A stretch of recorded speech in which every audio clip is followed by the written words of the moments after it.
not fear. Let's stand up as the youth. This is non-tribeless, non-partless. Let's all be there. Thank you so much.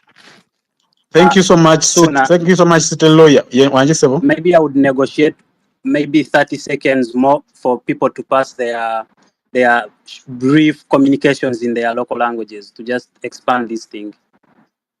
So, like so 2 minutes and 2.5 minutes. Yeah, 2.5 minutes. 2.5 minutes. The last 2.5 minutes for their local languages. All right, Kamoga. No, City Kamoga Lawyer. have the mic. Let me speak in Lusoga. Let me pass my information in my local language. Kale City Lawyer. Nze ndi mwana Musoga, ndi mwana wa Bugiri. Abana bona abe Busoga, abe Idinda, abe Iganga, abe Bugiri abatasobola kwidda Kampala ekisooka ne daba kunganya. Ido tambula oboja makaga mukamawo babeta bati aba ku parliament oboja local district tambula ojeyo n'ensonga dhaife edikola ki edituluma. Ekindi nenda abakoba timuwa mu maani tusobola okikola. If others have done it, we can also do it. Webali munna. Kungane tubeyo fena fena. Kati hashtag still duplicates satu ziji corresponding ne dropping by fourfolds. Ekira ne creating endala ya stay home stay safe ne ya ash 23rd July 2024 neziji kuba nebulira ddala katusigaza hashtag emu ya Amongo must resign. So today nga bwe twakola luli let's retweet buli bolaba akudi kwa tukozesa buli bolaba content nga avudde Uganda nga aliko hashtag noba tewetegereza fuba okulaba ng'oteekawo hashtag eri genuine eddemu epikinge naye dropping almost ebulira ddala kati kyembadde nzira okubagamba. Okay, thank you Kamoga. Ye always ajja ku algorithms oyo bwajja omanya kyagenda okwogerako. Thank you so much Kamoga. Baluku 2 minutes. Baluku, all right. Mugisha. Yeah, thank you very much. Thank you very much, my brother. Thank you, good girl. Hello. We are cooking. I have only 3 minutes, and I want to tell Ugandans that let's remain peaceful when we are marching to Parliament. Because the more we show them that we are not against them, but we are against the corrupt, that's how we can achieve our goal. If she refuses to resign, she will be impeached. In any way, she must go. Obatia, we don't want to know anything. Obatia, oba ise mukamoli, oba ise wa, I've got information simanyanga, awadde tayibwa yabagira kyalingamu, ebyo byonna ffe tetwagala manya.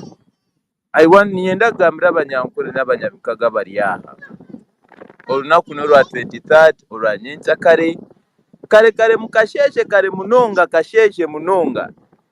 Tuyimuke ihanga lyetu liyo netweta obworo ni bwingi bariyo nibiiba bariyo nibagura ebiteteyi by'ebbeeyi twine ebyokurya omunju enguudo nimbi omu marwariro tarimu omubazi za bizinesi ziitu nibazihaho omushoro twayenda tugambeho bagira ngu turi abiibi twayenda tugambeho bareeta abasirikare batwite twayenda tugambeho batandika kugambisibwa busha.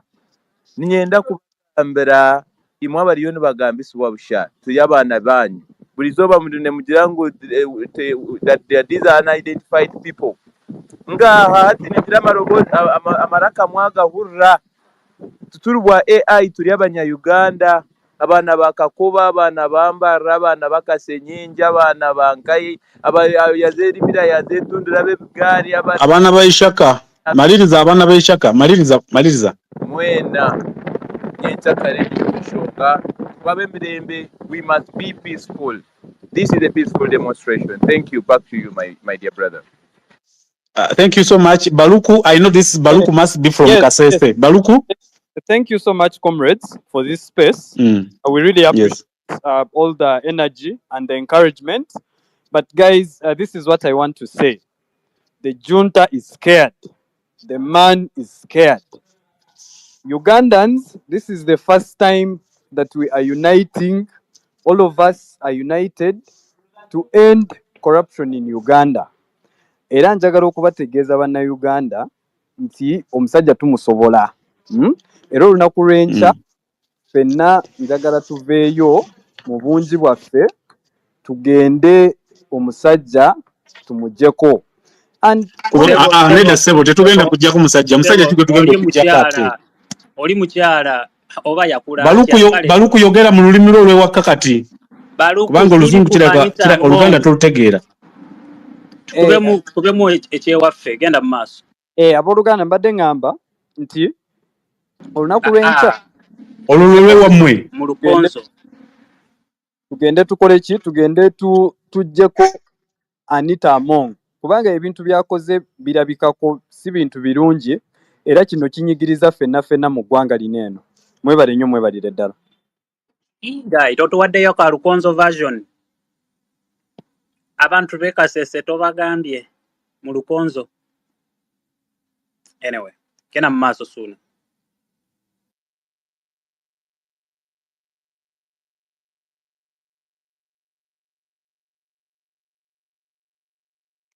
Shimon?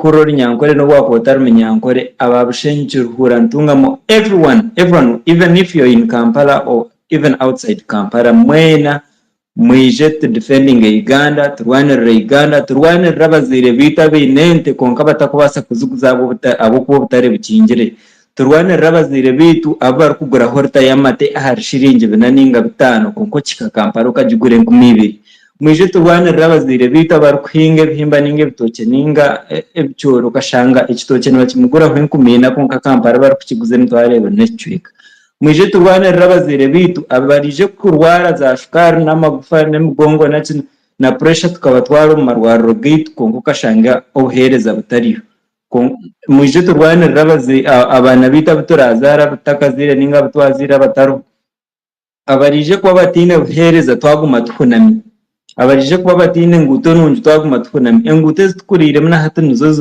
zuru zakahinduka gamuje byo na turwanira eje fight tia tribal fight ejitiyekibina fight ejineyo munyayuganda wabo lyo munyayuganda rukuru patriotic ahihanga lyawe you come and fight, come and join the fight. Abantu abarukutwibihanga n'omwe na bagira ngo abanyankore bari mu kintu konka barukwibihanga. It is one by one from each and every region. Let's come and join the fight. Iki kintu cyo kugira ngo abantu abitwatira mu ntebe zibarimo n'bo bakamabitu cyebwe. Let's show them we are the bosses in the country. As you conclude, Shimon. Yeah, and concluding, tebero mu kibina, tebero mu dini, tebero mu tribe, all of you come and join the fight. Thank you. Thank you, Shimon. Ugandan patriot.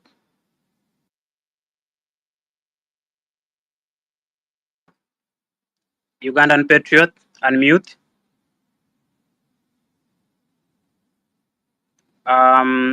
Dr. Eve Nakato, please.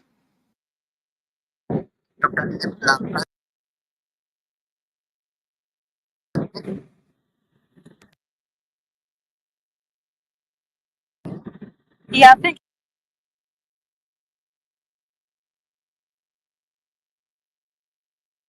you so much. Doctor, your network is sorry, I'm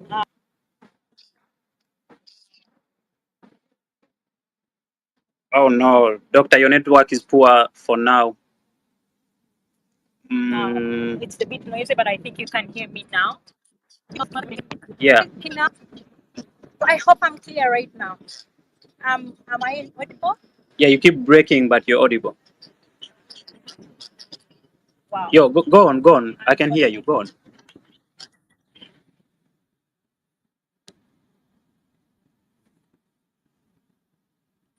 Okay, Doctor.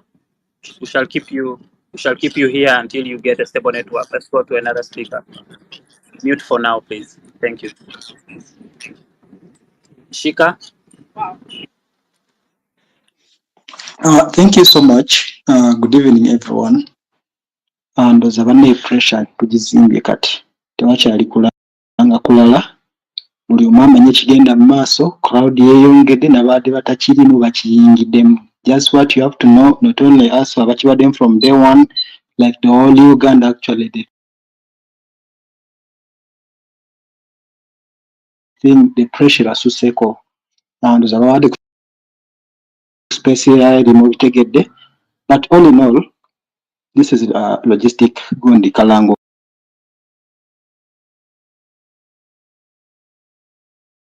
WhatsApp channel, yeah, are joining in that tomorrow tenda kubeera na space mostly abantu bagenda beera mu struggle for information guidance na buli kimba naye channel ndabako 296 people.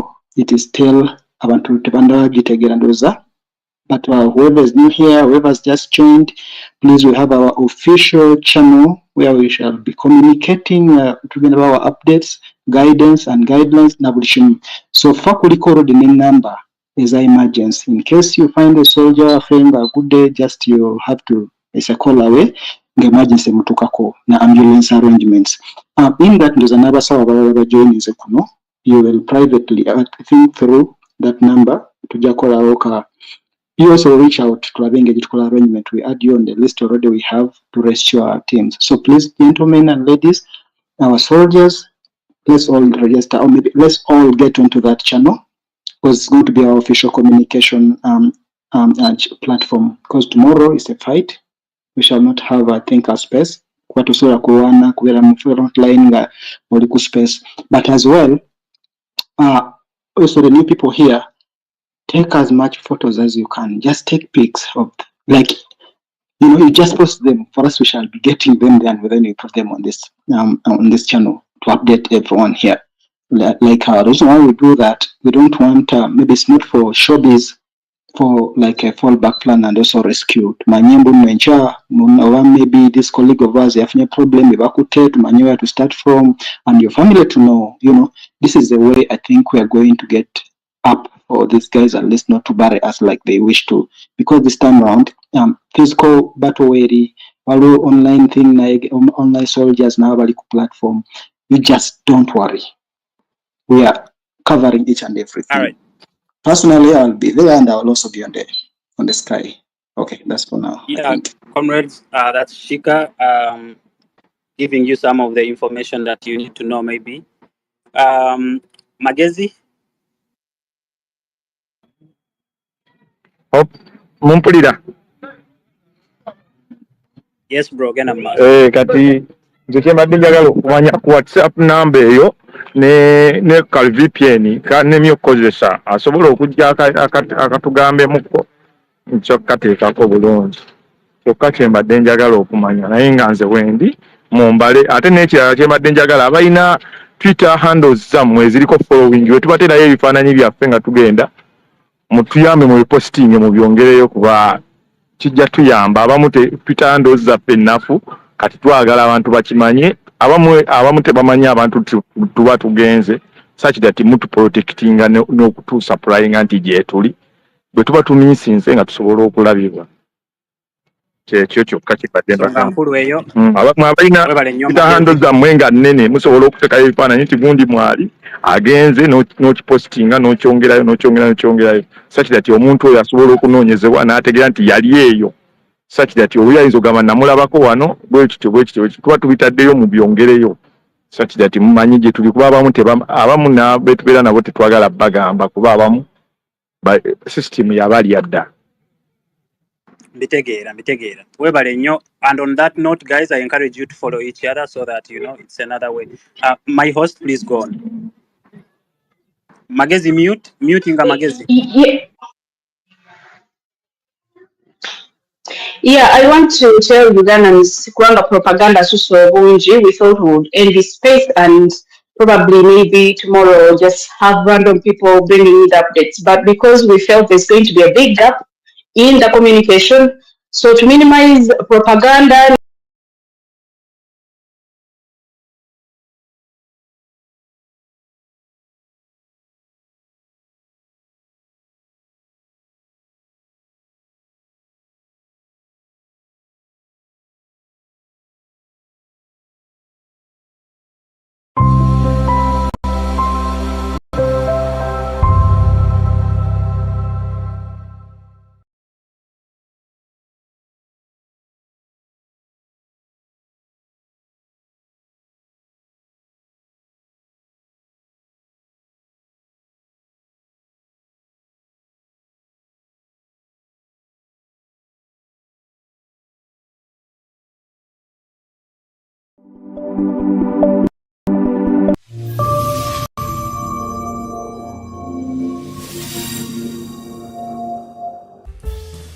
naye okutiisatiisa abantu tugenda kukuba muntu yenna, togenda kukuba muntu yenna. Era abagezako Kampala bamanyi ekyabatuukako.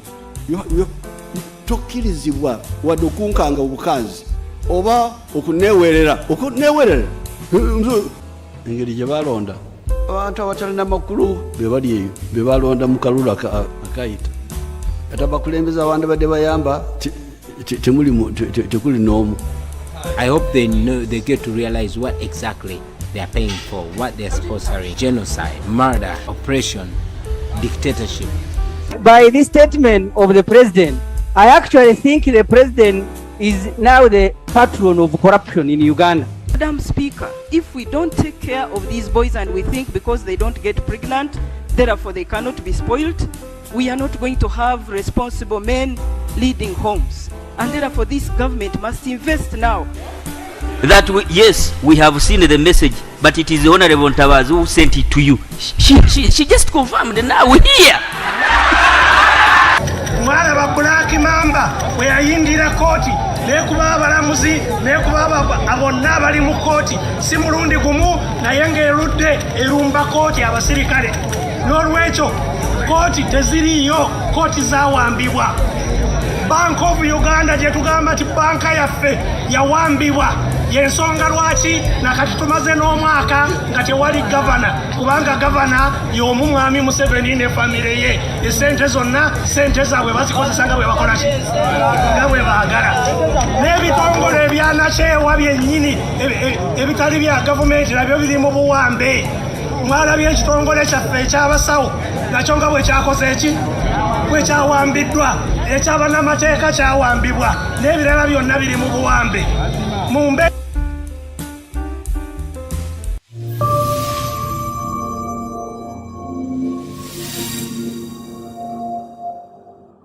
For the past years, we are Taurus, preeminent, passionate, and committed channel dedicated to highlighting stories from our community across all major social platforms. We are warm, embracing, sometimes fun, and often surprising. We are available 24/7 on all streaming platforms. We exist to inspire, mobilize, and turn content into action. Our key success measure is not real income or audience, but social impact. As a public broadcaster, we aim to inform, educate, and entertain, but on this we add social impact. We know media can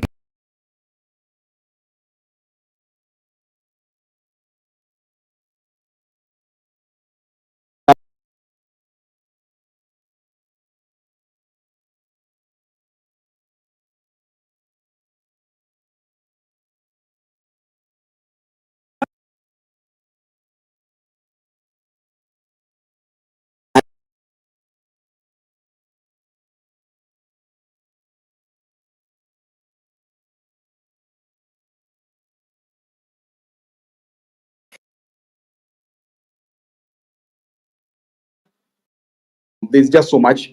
Whenever you think it's done, then you hear the speaker will go to a place like Luengo and make the very, very unfortunate and very unhonorable, very despicable statements like the kind she made in Luengo. Then you have to go back to it. Whenever you think you're done, something else happens in parliament. Then you hear that in the same year when the government of Uganda couldn't purchase generators for 3 regional hospitals of Kabare, Jinja, and Gulu, hospitals that serve no less than 6 million Ugandans, according to the website of the Ministry of Health. And it took World Health Organization to spend 570 million to buy those 3 generators. In months, a few months later, the Parliament of Uganda had enough money.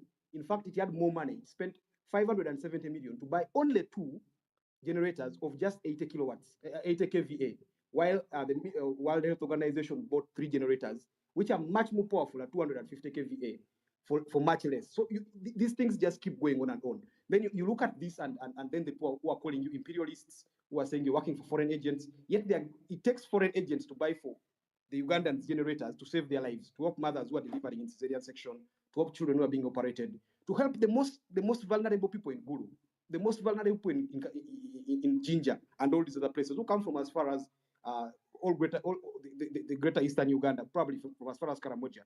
But these two individuals, because for some reason they think that they are more human than everybody else, because they think that Ugandans, a country where the GDP per capita is just $964, should blow all that kind of money on their generators. So I guess that should be out of the way, that it's not us leading the match. In fact, we also don't know who is leading the match. In fact, I know that there is a fallacy. There is a lie out there being put that Agora is leading the match. Sometimes I had the president saying the opposition is leading the match. I think the president is so obsessed with the opposition that many times he misses the big picture. This, from what I've read and what I've heard, is just a group of young Ugandans who are tired of corruption. These are people who went to schools of UPE where capitation grant is 20,000 shillings per year, and yet at the same time, you know that the Speaker of Parliament, there was a time when they withdrew as much as 2 billion shillings in the space of 48 hours for her to go and do a corporate social responsibility. So those are the people who are leading this match. And I hope that the Ugandan state stops scapegoating people. It looks and realizes that the sand is shifting under its feet. There's a desperate conversation it needs to have with its citizens. And these are the citizens who are leading this match. Now, that being out of the way, let me just pick a few things. Like you rightly pointed out, this country loses close to 10 billion shillings. 10 trillion shillings every year in corruption. That's about 1/5 of the Ugandan budget. Yeah, lost to corruption, lost to people wasting money in the most basic of things and the most stupid of things in a country where people are starving to death. Then, at the same time, you have very, very serious issues. A few months back, our mothers, the KCCA workers, who wake up in the morning to clean the streets of Kampala so it can look a bit less of a slum than it looks right now. You can't find money to pay them. But at the same time, billions and billions are being blown in the name of corporate social responsibility. Officials of this government are wearing clothes that would cost as much as 2 million shillings, budgeted fund paid for by the state and the taxpayers of this country.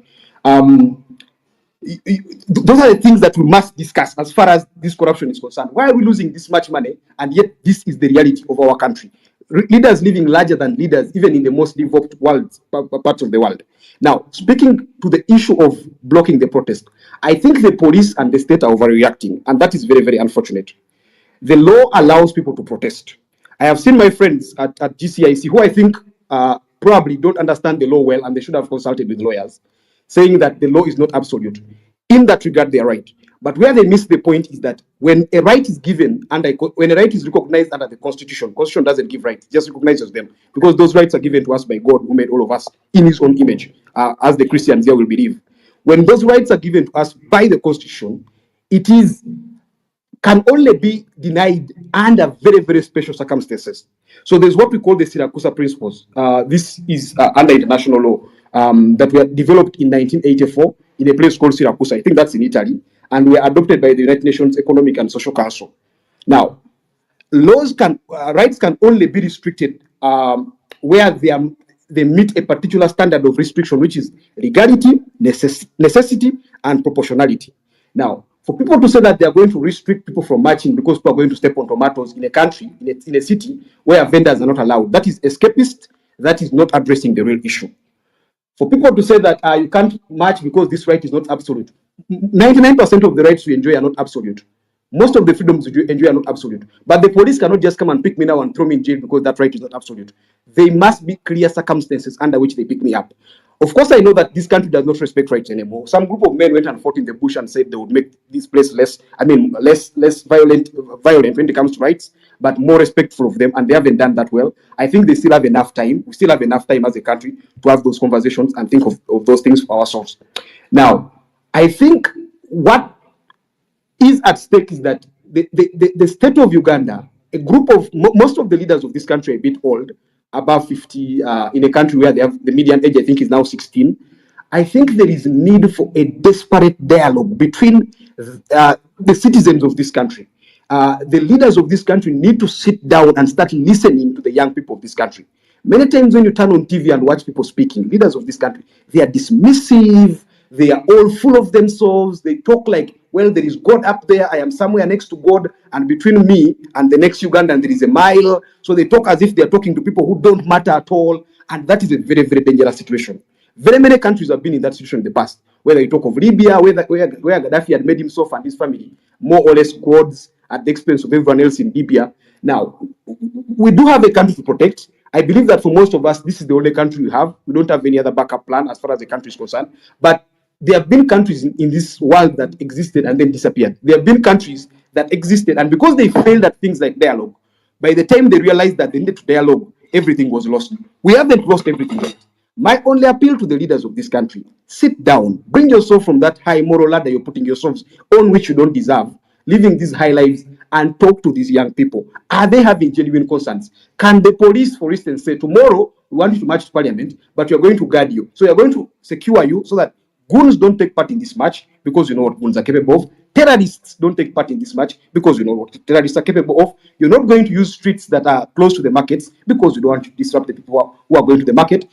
Kano Edith Nakalema, he has organized the march before in the past against corruption. Yeah, on that day, I assume the poor wanted to go and trade, the poor wanted to go about their businesses, and the roads were blocked just to allow that. But of course, it was mainly, from what I think, it was a facade, because it's not like corruption has gone down. Corruption has escalated more since then. So I think that now that the citizens themselves, the IGG is on record of saying that for her, she doesn't get affected by corruption so much, because when she falls sick, the president will fly abroad. And she said it's not only hide so many people, that the president will fly abroad and they'll get the best medical treatment. Of course, we pay for it, but no problem. So now that the citizens are saying, we whose money is used to take you abroad, we who are not taken abroad, in fact, you go abroad at our expense and to our own detriment, can we also march against corruption? It is going to be a lost opportunity tomorrow if the police go with this mentality they have taken of crushing people, of killing people's children, of imprisoning people, and that is not going to help anyone. So we are at a point where we need this firm dialogue, people bringing their views.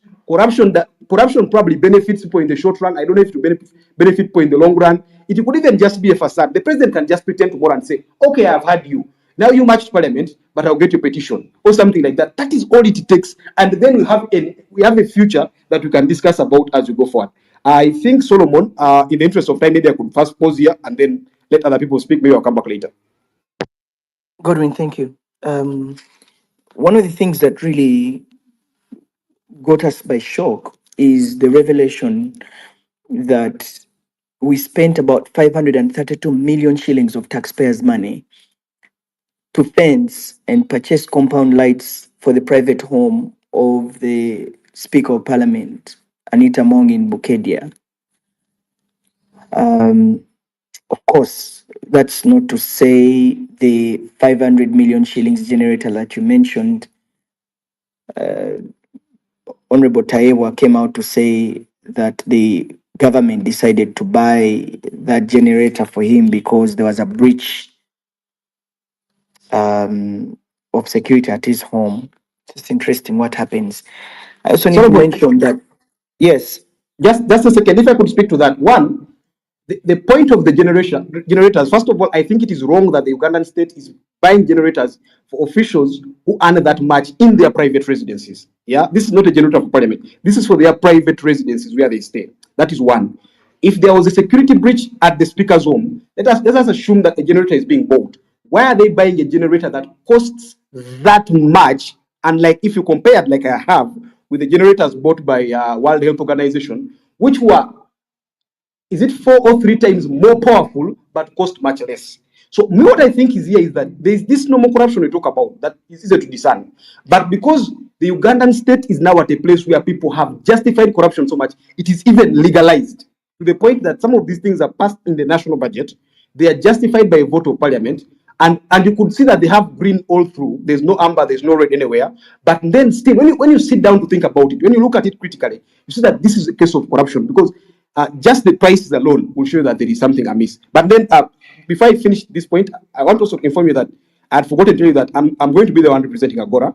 My other colleagues may not join due to other engagements. Thanks a lot. I think Agatha is also on the call, so maybe she has asked that you come in later. Thank you very much, Godwin. I need to remind the people listening on this space that in June, June 2022, we discovered that We used about 2.4 billion shillings to procure 2 cars for the speaker and the deputy speaker. But those are things that have come up very strongly during this campaign against corruption and misuse of public funds. I think as we wait for my other panelists, already we have Yusuf Serun Kuman and Honorable and Kano Edith Nakalima. Maybe let me bring in Kano Edith Nakalima here. You headed the State House Anti-Corruption Unit that exposed corruption. You are right now heading another State House Investor Protection Unit under State House. Again, it is there because the president felt like they were cheating investors. The president, in his words, also mentioned that there are people within State House that are also corrupt and people have to pay to see him.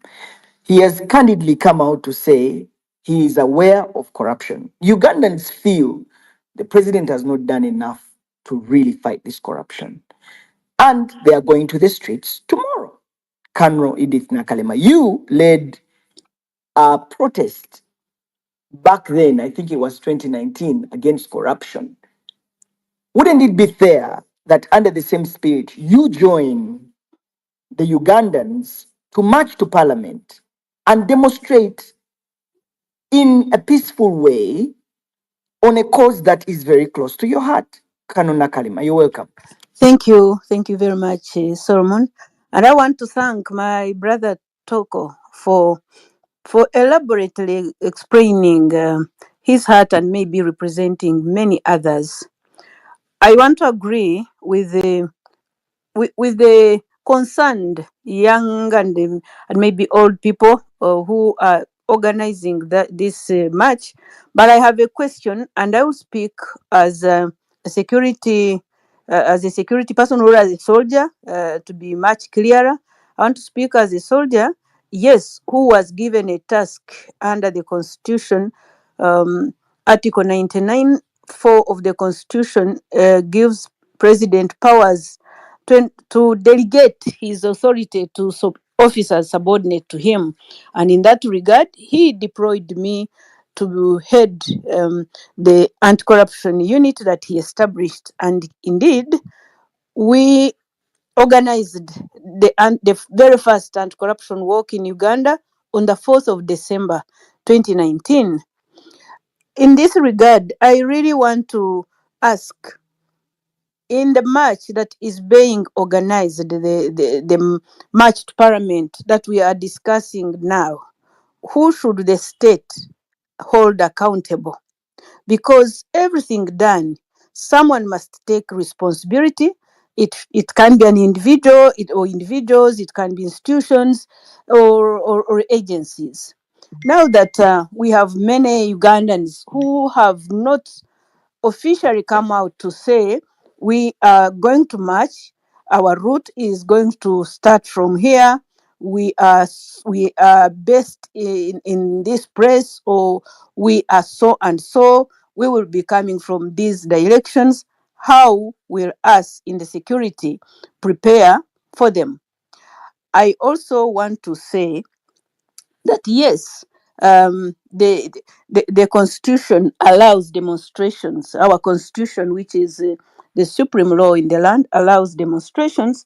But just like our colleagues in GCIC put it, that law is not absolute, I want to agree with them.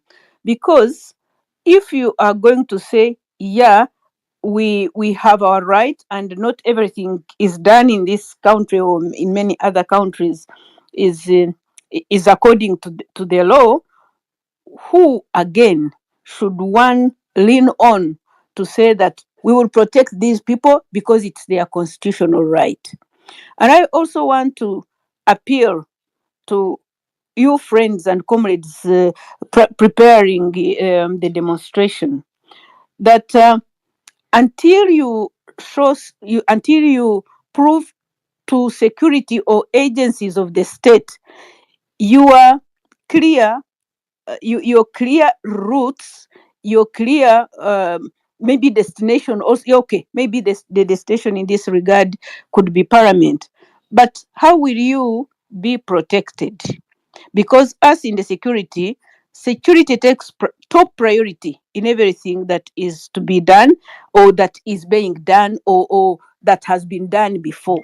We must ensure that everyone is protected with their property. That's why His Excellency the President was referring to the women and maybe men and children who are on the roads doing their businesses, referring to those selling tomatoes and any other. If you're saying we are coming up to demonstrate, yes, you could be referring to the constitution, and every citizen has a right to their opinions. We don't argue much about that, but we have a duty to protect everyone wherever they are. And our country hasn't gone to the levels of having demonstration fields. So now that we don't know where the demonstrators will, for example, converge, which directions they are to they'll be coming from, or they are to take, it is a concern. And us in security, we in unison or in agreement, we are saying, isn't it better for the demonstrators to engage with the officers and say, these are our complaints, follow them up and conclude them? Yes, to answer your question, Solomon, we all are tired of corruption, and we have been fighting corruption. But corruption is everywhere, and it is a responsibility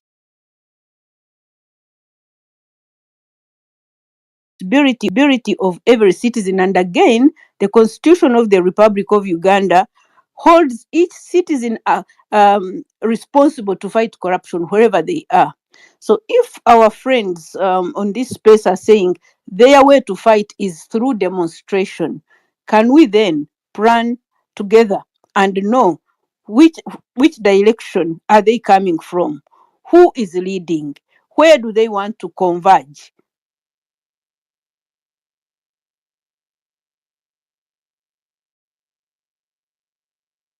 They have, and we'll see whether this demonstration is going to have results. I will account if we reach to that.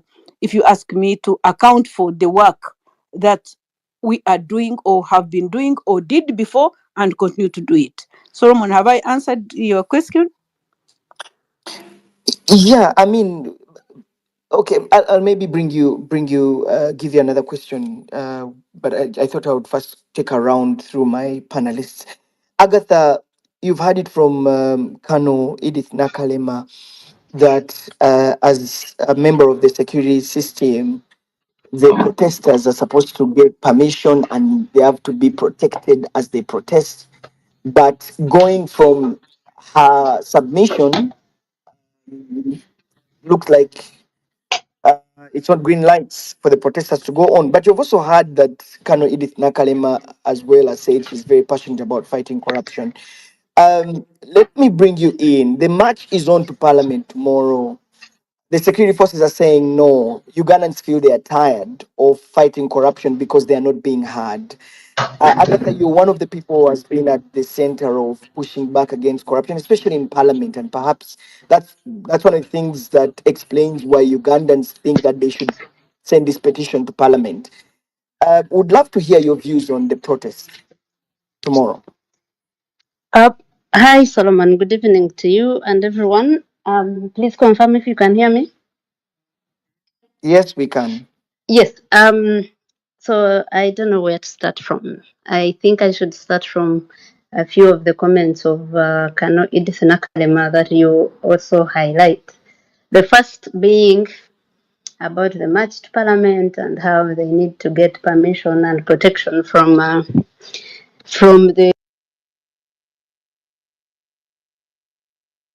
the security agencies. I have a call coming in, but you can hear me still. There must have been an interruption. Yes. Okay, let me first state it clearly, as I think my colleague did, that Agora is not behind the march to parliament. We were asked about, we saw that the organizers of the march were using information we have shared on our flyers about the abuse of funds in parliament and budget corruption that has been going on. And I think we were at the beginning contacted. We talked to the people that contacted us, and I said, for me, how I understand my role and the role of the team at Agora is in bridging that information gap, that we understand our role in this struggle against corruption as putting accurate information right there and information that can be acted upon. Ideally, you would expect the party or the body acting upon that information to be government, that when journalists have put out this information, government agencies that are responsible have investigated these issues and people have been prosecuted. We have not seen that. We have not seen that in Uganda in a long time. Kano Edith Nakarema says she's as passionate about fighting corruption as the people that want to march, or many Ugandans are, but maybe passion is not enough, Kano, with all due respect, because we have seen corruption increase to now being at about 10 trillion shillings lost annually in corruption. So my suspicion is that when young Ugandans saw that that the government, which has the mandate and the responsibility to take this action, has not, or is haphazard about it, picking up a few people selectively and saying that others can be forgiven. In the speeches that the president has given, I think the young people said that they want to be heard, to demand for that. So like I said, we told them that for us, we'll stick to this role that we think we can best execute, and however else Ugandans want to take that forward, we have no control over that. That said, the issue of police giving permission and giving protection, there's nowhere in the law where anyone who wants to organize or participate in a peaceful protest is required to seek permission from police. The law only requires the protesters to notify police. And in case there was any confusion at any point about the law, both in the Police Act and the Public Order Management Act that came in later, the Constitutional Court has clarified on it twice. First, in the case of Mwanga Chivumbi versus Attorney General, where the Section 32 of the Police Act that was giving police prohibitive powers was nullified. And second, in the case of Human Rights Network, I think, against Attorney General, where Section 8 of the Public Order Management Act was also nullified. And in both cases, they were saying that what the citizens need to do is only to notify the police, and the police has the duty to protect them. In the letter of the police to the protesters, they said that that they have intelligence that there are some elements that have that want to cause chaos or something like that. So in that case, the latter case where Section 8 of the POMA was nullified, I think it was Justice Sheberian Badishake who said that even in the case of a music rally, a music concert, there's foreseeability of violence, and it is the role of the police. That's why it is notified, so that it is there to avoid, to make sure that violence doesn't take place, to make sure people are protected. So when Kano Edith Nakarema reiterates what the President Museveni said the other day, that they would not be allowed, we would like to know the basis for them to say that. I think that when you go to these other issues of corruption, and you correctly said the things we have been exposing since must have been 2021 or 2022, starting with the purchase of luxurious cars at inflated prices. That was the time when when children in Karamoja were starving. Remember the hunger in Karamoja that killed people? That was 2022, around the same time, July, June. We did not see any action from Kano Edith Nakalema, from this government, that why did you flout procurement laws? Why were these cars not procured through the right channels and all that? We went into so many other issues until the recruitment. We wrote about illegal recruitment in Parliament for such a long time. No one cared until the exhibition came, and even I, who thought I had an idea about the corruption that was happening in Parliament, I was shocked by the magnitude, by the proportions. But nothing has been done. I think when you're telling Ugandans that there are other non-antagonistic ways, you need to tell them which ones, because they trusted you. They trusted the government that starts up a new anti-corruption outfit every other day, where public resources are spent to do that, and it's not doing that. So I think you actually close off all the avenues, and then citizens decide that they are on their own. They have to do this in a way that they can be heard. And the way they can be heard is not illegal, unless we go and amend the constitution again and make that illegal, which is really a right that is inherent anyway. I have heard about these other issues and all that. I think we really allow for people to express themselves, and as long as they are doing that within the law, and just do of ensuring that happens as peacefully as it can.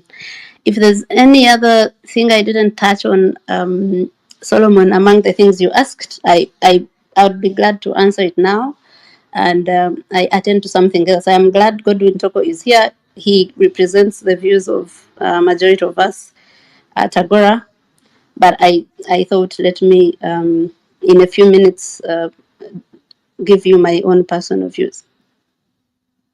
All right, thanks, Agatha. We hope that you can stay a little bit longer, but I'll bring you back later. In the second hour, I will be opening up the mic for you, our dear listeners, to be part of the conversation.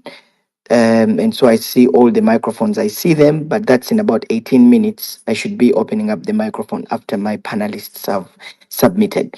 Let me bring in Yusuf Serunkuma. Yusuf, you are in the academia. You are also a political commentator and you're a columnist. Tomorrow, Ugandans are marching to parliament because they don't feel like they are heard, because some of them feel like there's not been any attention given to this issue of corruption, and they want to present a petition. And from the spaces I've attended before, they're saying that it's going to be a peaceful protest. And yet, from what we saw today, there was preventive arrest, according to the police, that happened at the National Unity Platform, where they arrested the deputy president of the National Unity Platform, Dr. Lina Zedriga. Preventive arrests, and of course, the call is clear that there will be no demonstrations from police. What do you make of this? Thank you, Solomon.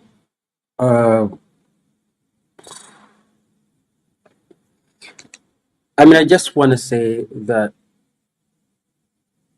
first of all, directly to Afande Nakalema, that I think that he's here and represents the leadership. They have set a dangerous precedent for this country. They have set us on a really dangerous path. The path that responds to all expression of dissidence with violence. There will always be technicalities. You've not fulfilled this technicality. There could be this type of injury. You might cause this. There could be disruption here and there. But the claim of violence that they are more than ready to unleash onto those expressing discontent is a dangerous path. Because once, and I'm paraphrasing Fanon here, once the oppressed understand that they are oppressor, the only language the oppressor understands is violence, they also respond in that language. Once those in power constantly respond with accusations of violence, and they're also willing to respond with violence, those that live under their tyranny, those that live under their governance, at one point realizes that the only language our leaders understand is violence, and they respond in the language that the leader understands. I mean, the IGG told us that thieves hide behind Mr. Museveni. That when you check the trail of theft, the last person you're going to find is Yoweri Museveni himself. Thieves go and hide behind Mr. Museveni. This is the IGG. Yoweri Museveni himself recently told us that he knows the thieves. They are his permanent secretaries, town clerks, and many other people. We have not seen a single arrest. Right? And at that moment, when people say we want to at least express discontent peacefully, nobody has threatened violence. We want to express our discontent, our dissatisfaction. And the first thing you accuse them is that there's potential for violence. And a day to the suggested date of the event, you start arresting people. The precedent is really dangerous that at one point, the people will understand that the only language our leaders understand is violence, and they will respond in that language. You see, the claim that you cannot allow people to demonstrate because you don't know their roots and where they're going to be is really a difficult one, because when market vendors say they are protesting from where they work, from within their spaces of operation, they're not allowed to do that. But they work here. This is their place. If there's a loss of business, they'll be losing their business. University students choosing to demonstrate and protest within their own university. If there's any loss, which is going to happen in terms of education, it is them to lose their more time for study. You cannot allow them to demonstrate. Then when and where and who should have the freedom to demonstrate, to fulfill the constitutional requirement that you're free in peaceful or even in violence at an extreme reading, protest those that lead you in case of egregious misappropriation. When? You see, the funny part of that claim, Solomon, is that while you are unwilling to protect those who have promised and notified you about their intention to protest, while you are unwilling and not ready, and you find that you don't have the competence to give them security, you are willing to unleash violence onto every nook and cranny of the city if they somehow manage to protest. Isn't that ironical that you have the capacity to unleash violence to anywhere they're likely to be, but when they promise they're going to be in these spaces, you argue that you can't offer them security? It boggles the mind. And you've got to go back to what I said at the beginning, that once those living under your governance understand that the only language you understand in engaging with them is violence, they respond in that language. A small comment, I think two more comments, Solomon, because I think I started off with directly responding to Edith. Agora has explicitly said, I think Godwin said it, Agatha said it too, that they're not behind the protest. And I feel it's as amongst ourselves who are pro protests and demonstrations in this content, I think it's unfair. It's well, they will say you can deal with, but because protests need their icons, right? We need our icons, and for the last so many months, Agora has led the movement in exposing and exhibiting the crimes of our government, right? The crimes of the Edith Nakalemas. I feel like at this moment they would have, carried on because they've been our icons of the struggle, right? For the last so many months, they've, held fort as the lead exhibitors alongside Spice and Tongo. I feel this is a dent to the protest, because unlike other people who have spoken, who have posted on their platforms, I think there is nothing like a leaderless protest. I think that's not true. A leaderless protest doesn't go far. It is true that you don't have to have a chain of command, say so and so is the leader, and then you have to engage in this kind of manner. You don't do that, but I think protests have their icons. They have mobilizers, they have organizers, they have choir leaders, rather cheerleaders. They have icons that stand up and mobilize that we follow them, right? They're not leaders necessarily. You can't call them leadership, but they are the icons of the struggle. I felt that Agora pulling out is not the thing to do, and the claim that we can have it without leadership is difficult because venues have to be, and you realize that quickly. Edith Nakalima jumped onto it to say we don't know who is deciding which venues to protest, blah blah blah. So I think at some point we need to generate icons, and I think I write this week in the Observer that we need to create as many icons as possibly could, right? And I want to shout out to Pfizer Fabs and Azawi, the artist, because as opposed to ordinary people, people with celebrity clout bring their celebrity clout to struggles, and they easily mobilize them forward. I really think that Azawi, the tweet she put out yesterday, was a really wonderful move on her part, because you as your followers, as your fans, you owe something in return, right? You owe something in return. Like, you should be invested, you should be interested in our livelihoods, right? Because you see, the better our livelihoods, especially with extortion taxation, with thieves, with no medicines, hospitals, your audience is less as an artist, because you thrive on this audience. The artist is the leader. This is according to Okot Pabitek. He told us the artist is the leader. So I think Azawi has done a great deal of service to this country by standing with those who are signaling towards protest. Pfizer Fabs has had a run-in with Salvador, and I want to shout to Pfizer. I think she's done wonderfully well. And I think I'm going to extend the appeal to all other already established icons that this is your struggle too, right? If you look at, if we called us copycats, there are comedians in Nairobi leading. I think Salvador would have picked a leaf from Eric Omondi, with whom they've shared a stage plenty of times, that is at the forefront of the struggle. You shouldn't only be invested when the government comes for you. For example, when they came for taxing people who organize shows, and I remember Salvador was really up in arms against the taxation. It doesn't have to be only in those moments. You have to come up all the time, enjoying the struggle. It's not just you being interested in our pockets, but in our livelihoods as well. Come on, I'll stop it All here right. for now. Thanks.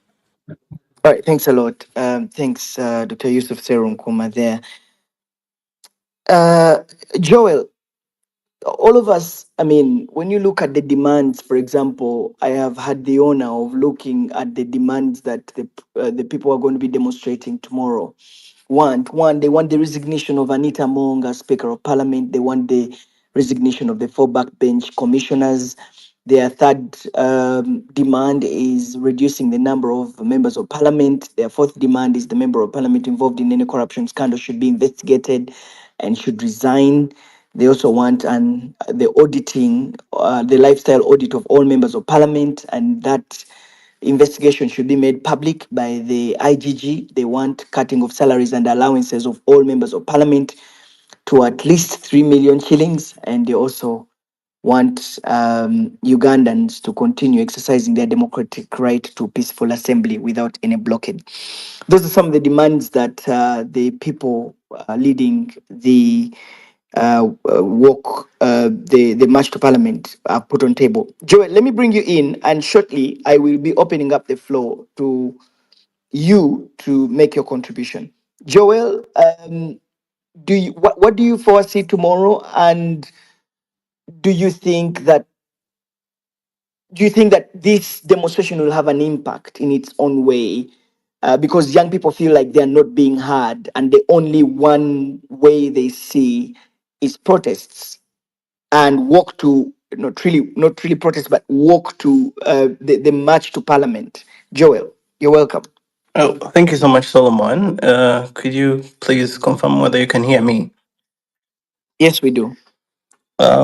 Solomon, I for one think that tomorrow will be a very disastrous day, according to the deployment I see online, because I'm not in Kampala myself. But I presume, given the history of the Ugandan state, it will be it's likely to be a very disastrous day in terms of loss of life, abuses of human rights, in the context and history of the Ugandan state.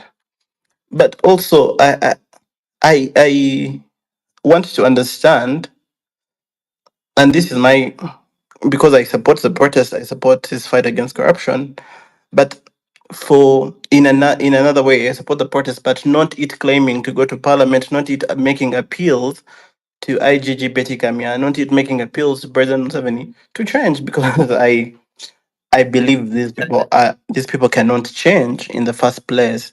In some sort of way, you would call me an anarchist, because I don't believe that these appeals made to such a decayed state would produce any results, if not only reform.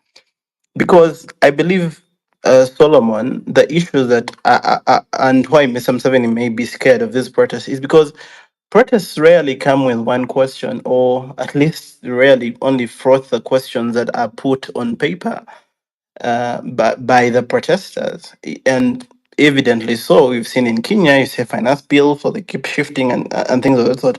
So Mr. Museveni knows that even if the protesters are claiming to go to parliament, they are ultimately after him, because who has presided over the country? Because Intermong is relatively new. I mean, just 3 years. Of course, her kind of corruption has been a bit crass and grandiose on another level and lacking a bit in sophistication. But in terms of in terms of the decadence, because I don't think the anger, the mass distemper the activists are frothing today begins with 2021. Agora has been very good at it in exposing Anita Mong, but Agora has opened up a space that had been sealed off in terms of evidentiary burden, in terms of, yeah, because you know the thieves in this country. You have neighbors neighbors of yours who have new cars and all things of that sort, who wear all these designer brands, but you just don't know where the figures are.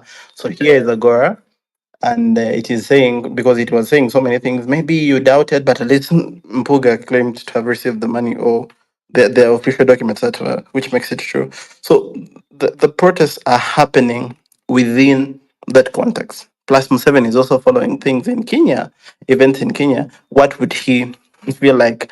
What would he feel like? But most importantly, Solomon, and this is something that Agora has been doing for a time in terms of exposing corruption, it is the lack of a space, because I think these young people today are not saying Kizza Besigye is leading us, and not saying Bobby Wine is leading us, traditional politician and things like that. They're saying they're acting on their behalf. And that's where Aspire Sentongo began. That's where Agatha began. That's where Godwin Toko began. I mean, speaking out on your Twitter, I mean, later they formed Agora, but they began as a singular account. So it is in that context that these people are coming, because they feel like the current form of democracy, a political party, and etc has not represented them. If in any case, Mpuga, who was a member of their, I mean, icon party and things of that sort, joined a deal cutting house, which was Parliament, and as Kalundi Seremaga exposed, Parliament is a bribe in and of itself. So the young people are raising a question for me in as regards to say that they are no longer trusting the political system. They're no longer trusting the political parties. So it is their time to put out these questions for themselves. So I think that tomorrow, in terms of, I don't know how police has done it, because under Kale Kaihura, I mean, because of its counterintelligence and things of that sort, they would arrest easily and what deal with the people protesting and things like that. But right now, you're not dealing with chiefs, because I mean, political parties would rely on such on such people. But right now, these are just young students, people from the university, people who are suffering from unemployment, who are basically coming up. So my critique also to people like Agatha, who has been speaking here, is that she quotes the law. The law is this and things of that sort. I think we are past the point where we need to appeal to institutions that are they themselves are part of the problem. I really don't think that we should protest, because to protest assumes that you can make good of a very bad system, which itself negates the idea that it's a bad system. It's, if it can be reformed. So my appeal to the protesters is that Parliament should just be the beginning and not the end. If anything, we should mobilize further and things of that sort. But also, these protests are beginning with people who are educated, things of that sort. Yeah, because the idea before was that we need among steals shares with the people of Bukadia. But I was watching yesterday or some story of someone in Bukadia who was also having his own complaint of the people who are indicted for theft or things of that sort. So the questions are changing, and it is purely no longer business as usual. Even those in the villages are saying you no longer represent us. So Solomon, to say what I want to say is that the protest tomorrow will be deadly. Because Museveni has handled this thing for about coming to 40 years. He's old and therefore is not very good with new things. So he will tend to rely on old methods. If you look at him in conditions of this kind, you have to go back to things, how he deals with protests. You have to look at 2012, you have to look at the Uganda protests and things of that sort. And Museveni is very unlikely to change his mode of rule now, especially because he does not want to appear weak. The lessons of history of a leader accepting or ceding to demands of protesters, I think he has them. And you can see, for example, even in the context of the Kayunga protests, he refuses the Kabaka from going wherever the Kabaka was going, but comes to parliament and says, "Oh, I've been trying to reach out to him." I think he sent there Saleh and things of that sort. But in the initial time, he had refused. So I think he wants to reform on his terms, which then people are really saying, "No, you don't give us long-winded speeches about things of this sort." And we see guys with fuel guzzlers and things of that sort. So in that context, I think the protests are likely to be violent, they're likely to be picked on by political parties, but the point remains that the system, the Museveni system, is really rotten to the core. And because also Museveni, because of age, because of his bribery, he has run out of tools. So you increasingly have to rely on people like Anita. And what is the compromise? The compromise is that they will steal en masse, and when they steal en masse, you will favor them because they'll bring you maybe a large constituency of voters or things of that sort. But many young people, All right. yeah, thank you. All right, Joel, thank you. Joel Mukisa is a lawyer and also a human rights defender. Thanks a lot, Joel. It's your time to be part of the conversation, but I just first of all wanted to lay some ground rules. This is a safe space for all of us to talk out of respect. If you are making your contribution, please make it in a civil way so that we can all benefit and all debate together or even talk these things through.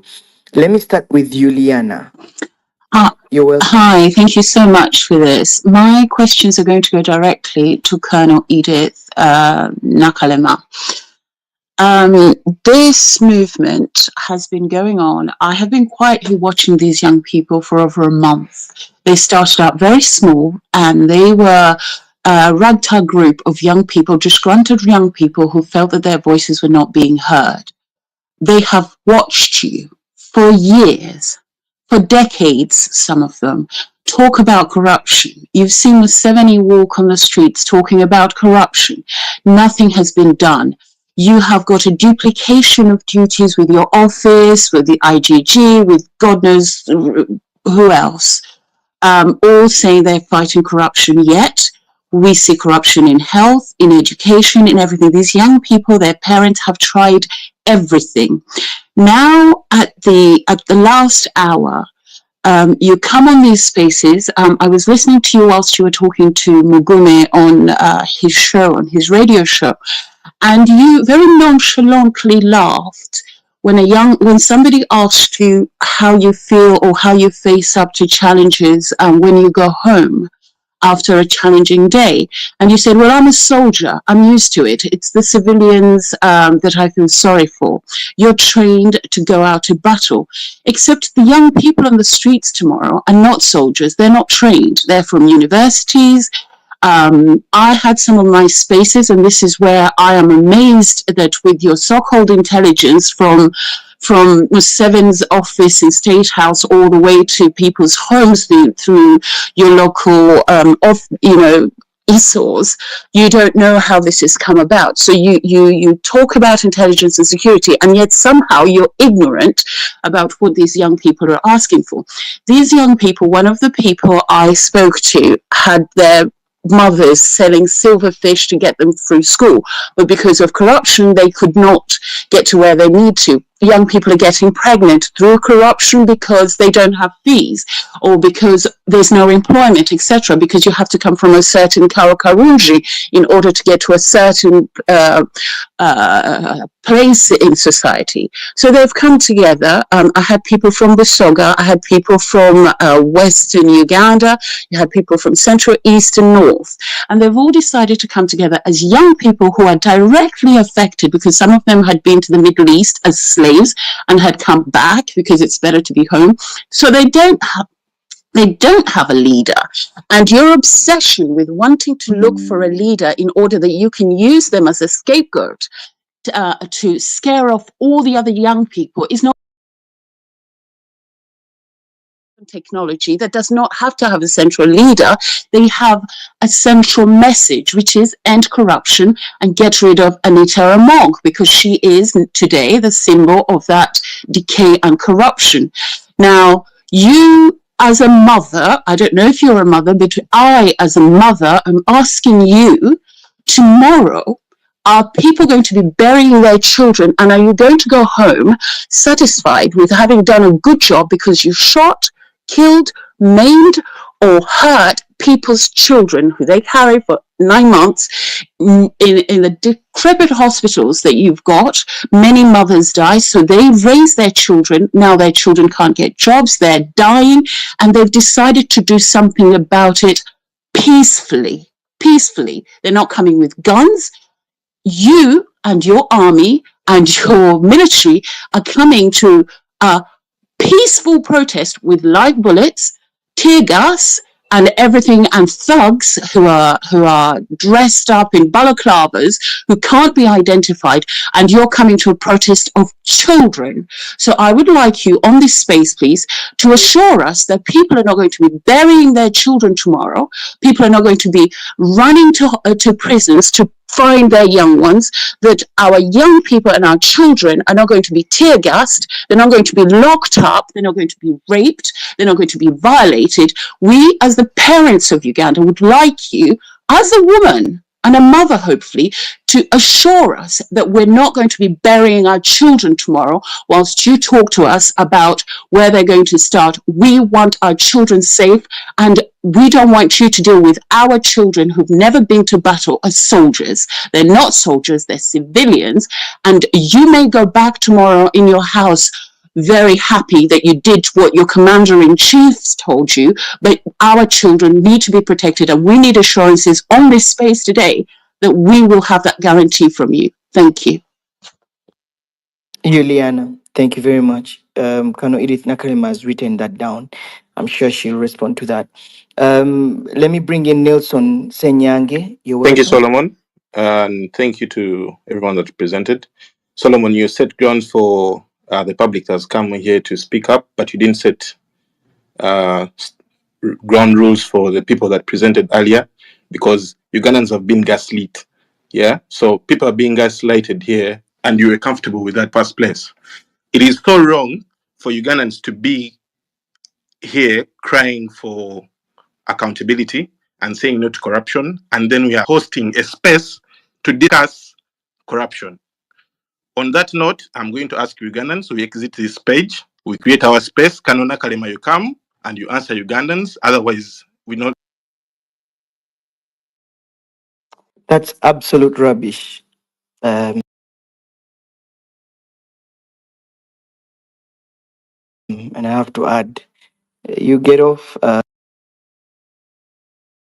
Yeah, I mean, we are talking serious things, and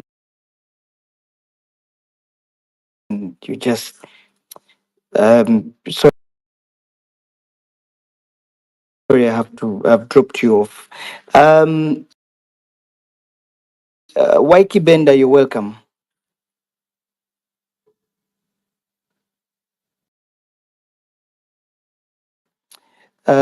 Waiki, are you there? Yes, Solomon. Good evening. You're very welcome. Thank you. Good evening to everyone that's listening. I want to thank the speakers. I'm going to be a bit honest, speaking from my point of view. As a musician,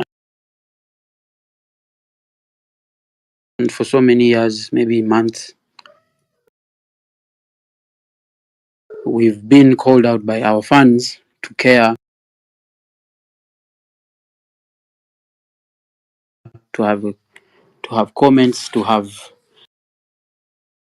our voices heard on issues that concern the people that we live with every day, sing for, and everything. And we have downplayed that conversation and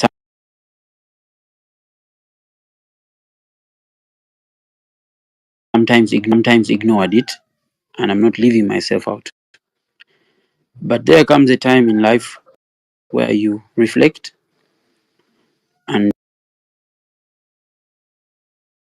you have to rethink and also accept where you've fallen short and do something about it. For me, I have seen this, and I think I want to thank the people behind the exhibition. That's when everything came to light, you understand, because sometimes you don't know what is really going on for one reason or another. And I want to thank my fellow youth and the guys, the leading team. I'm forgetting the title of the group that Toko is part of, and Miss Agatha, I think. Thank you for the great work you did. It was a wake up call for so many youth and so many people in this country. My humble plea and to the Afande who is with us today, thank you for making the time. That in itself is humility, which we appreciate because we want to be heard. And who are we going to talk to if it's not to you, who reach probably to the final man in this country? I feel like tomorrow is about young people coming together to say we want better, we deserve better. Now, we are not asking for a perfect country. We are not asking for everything to be perfect, because even the best countries there is in the world are not perfect. There are still things, and we see them on social media every day. But there comes a time when it's really overboard and it's starting to become embarrassing. And these same leaders are not even ashamed to say certain things on certain gatherings. And it begs the question: are you trying to tell Ugandans? Are you asking a question? What can you do? Okay, we are going to do this. What can you do about it? I think that leash or that rope is running thin, and as leaders, please, you need to do something about it. I would beg that tomorrow we let the youth, the good thing it has no leader, let these people walk out peacefully. If the police needs to be present, well and good, but be there to make sure there is nobody carrying something to harm any other. There is nobody doing anything to stop businesses from moving, but allow people to go and have a statement heard for once. I think this is something that could be a step in the right direction under your leadership. I don't think, now I know there are hooligans everywhere, in every country and in every area. And yes, you need to, tackle that area and make sure we don't have to deal with such a situation. But we have seen this campaign grow for the last probably month or so. And it has all been very clear why it is there. It's really about accountability. We can do something about this. And we're saying all we want is please give us the room to come and stand out there and make our statement, and we move. Again, thank you, Solomon, for this initiative. All right. Thank you, Waiki, for being part of this space. I appreciate your time. More of your views and comments. Let me now welcome Mr. Kiria. You're welcome. Okay, thank you, Solomon, for this chance and everyone who has presented. Okay, my only issue here is with Kanona Kalema. Like, you don't need to come here and start scaring the youth that this and this and this. People want to present what they feel. People are tired, Vanangi. Stop this whatever you come with. Mbusmanya, we are soldiers, you deploy army in the city, you what? You people. Abantu bakoye, name where you can't come out and say enough is enough. This woman leads the anti-corruption unit. I see her always going after those who embezzle money from, those who steal money from investors and what and what. But she can't come against Anita and the group, the people in the parliament. Is she scared of them or they are above her? Eh? Kano should clarify on this. She hates the corruption. She makes the anti-corruption unit look useless in this country. I'm sorry to say, if it looks rude, but she makes it look useless. Like, it can't do anything to some people. Some people are above the law here. They're not even above the law. They are the law. And these people, youth are tired. They are here to present what they feel. They feel like enough is enough. People destroy their future. What they do, they steal money. They do what? They use it for their own benefit. Someone goes buys a husband, they what, 500 million cars. Then they go to a trip. They spend 700 million a week at home. And then you come here and start telling people that if you come tomorrow, we shall beat you, we shall do this to you. What's that? And these people even embarrassed. Aren't you ashamed? Man, they want one time you buy. All right, Kiria, thank you very much. Your views have been heard. Thank you. Daniel Lutaya, you're welcome. Hi, thank you, Solomon. And thank you for the opportunity and everybody who's on the space. It's very important for us to have such engagements. I wrote today that the last time that Ugandans marched to parliament successfully was on January 29th, 1986, when they were marching to go and swear in President Yoweri Museveni. That was the last time that Ugandans marched to parliament. Some people sat on top of the gate, others sat at the fence, and other people climbed trees to welcome the heroes. And I think I wrote that in the spirit of trying to have the people in power reflect on how things have changed right now. And in one of the interviews that President Museveni gave while he was in the bush, he asked the interviewer, because they asked him, why are you fighting? And he said, what would we have done? Because the government in power had closed off, his own words, had closed off all peaceful methods. So these peaceful methods and keeping them open, including the right to protest. Protests are not nice, really, for the people in power, for police, for the UPDF. There will be resources expended. There will be a lot of they paralyze business. They are not something that is fun for people in power, but they are a very important aspect of a democracy, and they need to be protected. They need to be protected. The right for people to just come out and express their views is protected in the constitution. People elect members of parliament to do exactly that, to get their views from Kayunga in my village in Kangulumira and bring them to Parliamentary Avenue. Now, when people say now we are going to come from Kayunga and come to Parliamentary Avenue to bring our own views, it means that there is a disconnect. it means that the constitutional systems, like members of parliament and other leaders, are not bringing the views of the people to parliament. I think police is panicking a little bit from what I see. These arrests of purported leaders of protests, and then putting barricades at political parties. I think they are panicking. I was in Nairobi where this Gen Z wave started on the first day of the protests. I was in Nairobi, and I saw what happened. The security forces really arrested some people. About 10 youth were arrested in the night before the protest. That did not stop the protest, because this is not walk to work where you can arrest the leader of the protest and then the protest dies down.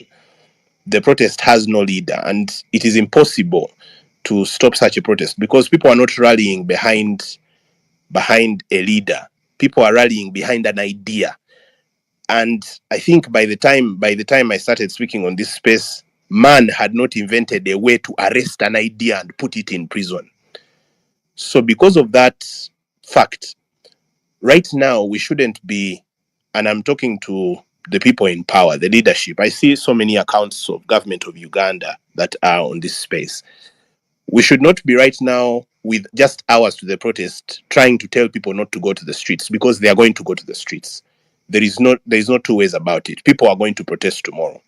Now, after knowing that, how do we mitigate harm? How do we do no harm to the people that will be protesting? Because whereas we are trying to protect the rights, whereas as police has said, they want to protect the right of people to operate their businesses in the city, even the people that are protesting are also Ugandans.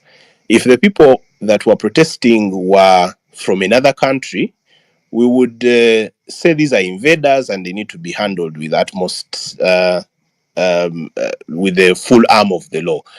But these are also Ugandans who also need to be protected.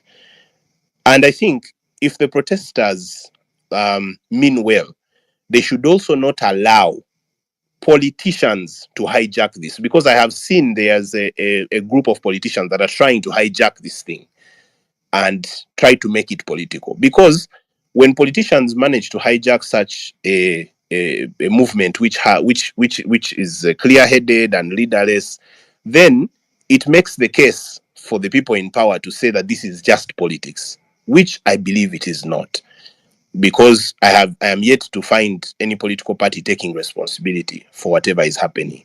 And the question that we should be asking right now, knowing that the protest will happen, whether regardless of what is said, is peaceful protest possible in Uganda? And I think the answer to that is yes, it is possible.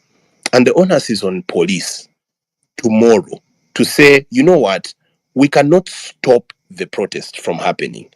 We cannot kill our fellow Ugandans. So how about, for the first time, we decide to escort these people? You can move them along as fast as you can to make sure that business continues quickly. You can arrest is okay. Police can arrest people during a protest. Everywhere in the world where I have been, arrests are made during protests. If this person who is arrested is rowdy, if somebody gets off the protest group that is marching and then goes and breaks somebody's shop, that one should be arrested. And then the protesters are left to continue, because that is the only way that we will actually be able to have this peaceful protest continuing. I have seen peaceful protests on the streets of London. I have witnessed peaceful protests in Chicago. And people do not have to die.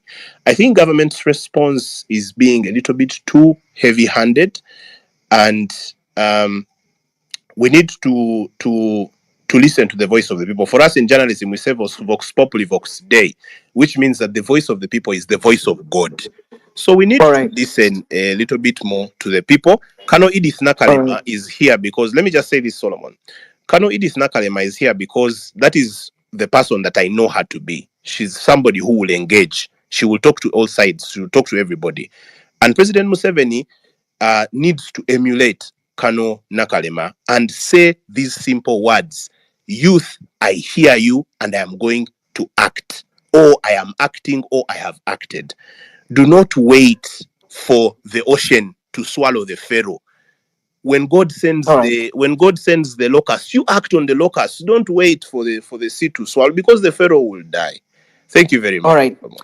Daniel Lutaya, thank you. Daniel Lutaya is the CEO at News 24/7. Thanks. I'll give an opportunity to three more people, then we can go back into the questions that have been asked. Then we can come back to another set of questions. Helen Zion Ashaba, you're welcome. Thank you, Solomon. I want to appreciate all the speakers and the organization. For me, I want to just encourage the young people out there that we must act, because we have less time remaining for us to remain with eggshells. People are eating up all the eggs. They want to leave us with eggshells, and we shall not have an explanation to our children and the children of our children about what we were doing. We have relaxed enough and too much. Our role right now is to stand up. And I want to also inform the police and the security that we are also very well conversant that we only have Uganda as our country, and we are doing this to protect our country. I don't think that there is any young person there who has another plan B of a country, probably Uganda B. We all know that this is the only country that we have, and all the demonstrations and the voices that you hear out there, it's because we feel the pain that our country is being eaten up, and if we are not acting, we shall be left with no country. So please allow the Ugandans and the owners of this country to protect it. It's the only question, and it's the only problem that we have now. We are at this is the cause that calls us to protect our country, which we need. We love this country. Let nobody be out there masquerading as if they love this country more than the younger people who have more age to live in this country. I do not think so. I think the person who has much love for this country is the young person who sees more years ahead.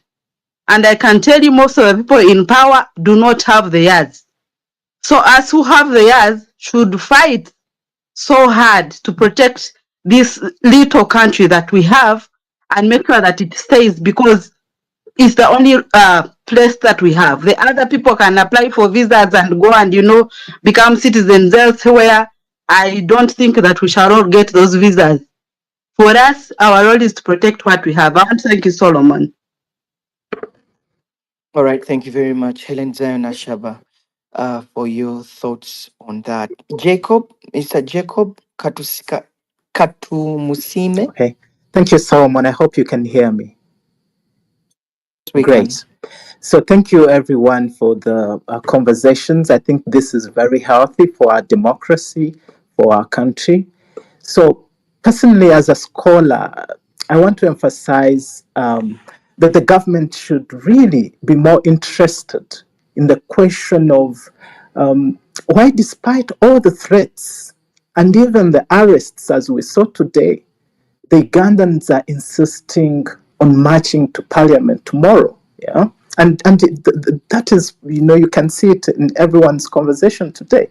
So the Ugandans actually know how violent this state can be, Solomon, because in recent history, the NRM regime has distinguished itself as the most lethal in dealing with protests, at least in sub-Saharan Africa.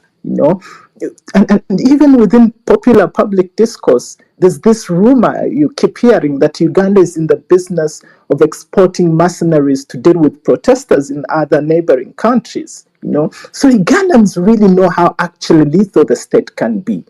Yet, despite this record, the Ugandans every day, at least for now a month, have been plotting to protest and march to parliament. So why do Ugandans not fear such a government, which by all manner and measure, Solomon, has the capacity to quell any form of resistance? A government that has distinguished itself in fighting rebel groups, and successfully so. So how do we think about such a people? How did we come to such a place? And I want to suggest that this attitude we see in the Ugandans, the insistence on contesting a government even if it means, violent confrontation with it. It is an attitude that the NRM has fashioned. It's the NRM regime that has produced these people, that the society that it is confronting tomorrow, and it has not only taught them that the language of protest is the language it understands. The government has also taught Ugandans that violence is the way of doing politics, and it is not sustainable. At least we all know that this is not sustainable. So what needs to be done? The state needs to listen, like everyone is saying. The state needs to listen. Cut government expenditure, force corrupt government officials to resign, involve the public in, decision making, open spaces such as these for articulating alternatives, and even act on the alternatives. Don't just listen. Act on the alternatives that the society is suggesting, because indeed they are also part of this country. Otherwise, what we shall see tomorrow, shall be a society that is forcing itself to be heard, and this means it will be using their bodies as weapons, because that's the only weapon they are left with, So I think the government, one of the things it could do, and one of the most revolutionary things that we could see the government do tomorrow, is actually to offer protection, security to the protesters, because I know that at least if that is provided, you shall see Ugandans march to parliament, articulate their issues, and return back home in the evening. I don't think that their bodies are weapon enough, to overthrow government, in terms of take on parliament and become speaker and take on the president. No, I don't think that will happen. So just first let them walk, and let's see how it ends. If they turn into violence, then we can deal with them differently. But at least they are promising us a very peaceful protest. Could you just allow them the security? For the first time in our history, could we witness that and see where it goes? Because I can assure you, this government is not about to be overthrown by any military confrontation, at least. And this is not such. So one of the things we can do is make a revolutionary attempt at offering them security and see where it leads. If by evening things are different, we can see how to handle that situation. But for now, could we at least promise some security? Please, listen to the people. Listen to them. Listen. Thank you so much. Wow. Jacob, thank you very much, Jacob Katumsime, for those submissions. I think this is deep conversations that are happening here. And I think the call there is government should listen and offer protection. Juliana said that I hope tomorrow mothers will not be burying their children. 2, 3 people. James Mugeni, if I give you the mic, please spend 1 minute or two so that other people can talk. James, you're welcome. Solomon, thank you so much. And I want to make a statement so that Judith Nakalema knows it. If you hunt wild ants enswa bagamba nti bwezikyusa amaaso, you change the whole envuvo. Judith Nakalema, for 5 years I have been trying to save young people in the Middle East. That's on record. Those kids were crying. I don't sleep. I'm in the United States. I don't sleep. I'm the nearest person they approach. And then we changed the envuvo. I told them, you guys, we are not going to continue crying in the Middle East. Let's go back home. Let's go back home. Judith Nakalema, I am associated with the youths from day one. I'm a national coach, track and field.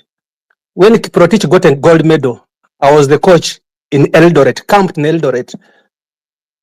Judith Nakalema, Kenya now has a sprinter rated number 3. I'm the one who has a blueprint for sprinting in East Africa. I'm the one who sold it to Kenyans. I just want to give you that small history so that you know how much some of us are involved with these youths. When I was in Tororo, I told him Hashaka Mpimbaza and Gurume. Right now, I'm training them to run, and you are not helping us. I'll teach them something else. I am so happy that Lutaya spoke. Lutaya, when you came to the US, who did you find? I am a mentor for young African leaders here. Lutaya, you met me here. Weren't you shocked that you go, some of you travel and you only to find that it's a Ugandan going to treat you? And when I heard Lutaya speaking, I said, yes, we have impact. Thank you. Solomon, thank you. I have a lot to talk, but I think time is limited. But we changed from going to the Middle East. Those young people, listen to them. Listen to them. All right, James, thank you very much. James Mugeni there speaking to us from Iowa. James is a Ugandan from Toro. Thank you very much. Mr. Maiga Robbins. Thank you so much, Solomon. I am really grateful to be here, and I'm really happy that the young people of Uganda are speaking up. I really hope I'm loud and clear. Yes, we can hear Thank you. Today I have a few observations to make, and they go straight to call Edith Nakalima. One, when you asking for taxes from Uganda, or if you're asking, when you're asking Ugandans to pay taxes that are unreasonable, you bring in countries like USA, mention all these developed countries. But when Ugandans ask you to account, you all bring in South Sudan, Congo, and then you bring in all these tear gas stuff, and then threaten them to kill them. For the first time in the history of this country, can you reflect and be human enough and say what young people are asking for is really happening in the country? Is really eating up the country, and is it really possible, or don't you find it very possible that you can grant security for these young people? Tomorrow I'm in Uganda and I'll be there at Parliament. I want to ask and seek security from call Edith Nakalima. You've ever organized these things. You've ever worked against corruption. I've ever seen President Museveni calling Ugandans to work with him against corruption. I've seen NRM supporters walking to Parliament with security being protected. Can we see the same when the rest of Ugandans ask you the same? Like, how long should we go being, selective in application of the law? When NRM-leaning people ask for right to protest, you protect them on the streets of the same people that you claim to be busy. But when other people ask for the same in the same country, and they are also Ugandans, you say we can't protect you, and then you bring all these armored vehicles and armored stuff to scare them and kill them. I really hope, like many of the speakers have said, tomorrow we're not burying people. And I want to ask Judith Nakarima, if you have children, please, if you're planning to allow security to kill people tomorrow, reflect on your own children. Look at your family. Look at the security officers who are sleeping like pigs in places that you cannot even walk to. And really have courtesy. The other day, you saw Parliament passing 20%, was it 80% increment in their salaries? The other day, I was seeing posts of security personnel saying their increment is nearly around 70K. Which country is this really? And the other thing that surprises me is when you see all these corrupt officials, you know them, but you can't talk to them. But you really worth it. I mean, you find it convenient to bring all these careless stuff, these army officers, these Chibok squad people, arms and guns to kill people who are simply saying, please, enough is enough. We've bared this for over 40 years. We've bared this. We've listened to you. You brought up excuses every single day as in government of Uganda. And we really paid attention to you. Isn't it enough? Isn't it all that enough for you to back up us and say, yes, let's stand together? I would wish to see you, Judith Nakalima, stopping and advising your boss, President Museveni, to call off these people. Oh, if they are there, let them protect the people that are going to work. Let them protect the business on the street by identifying the thugs that can be thrown in prison. I would not mind if you're arresting someone who is breaking into someone's shop or someone who is bringing in violence. But as harmless as we are, why would you really bring all those black members in town, really? I call upon the international community to really observe Uganda. You've already sent money here to do things that have never been done. Can it happen that for the first time you're backing the citizens that you send money for to protest, asking for accountability over the money you give us on the, I mean, you give to the government on our behalf?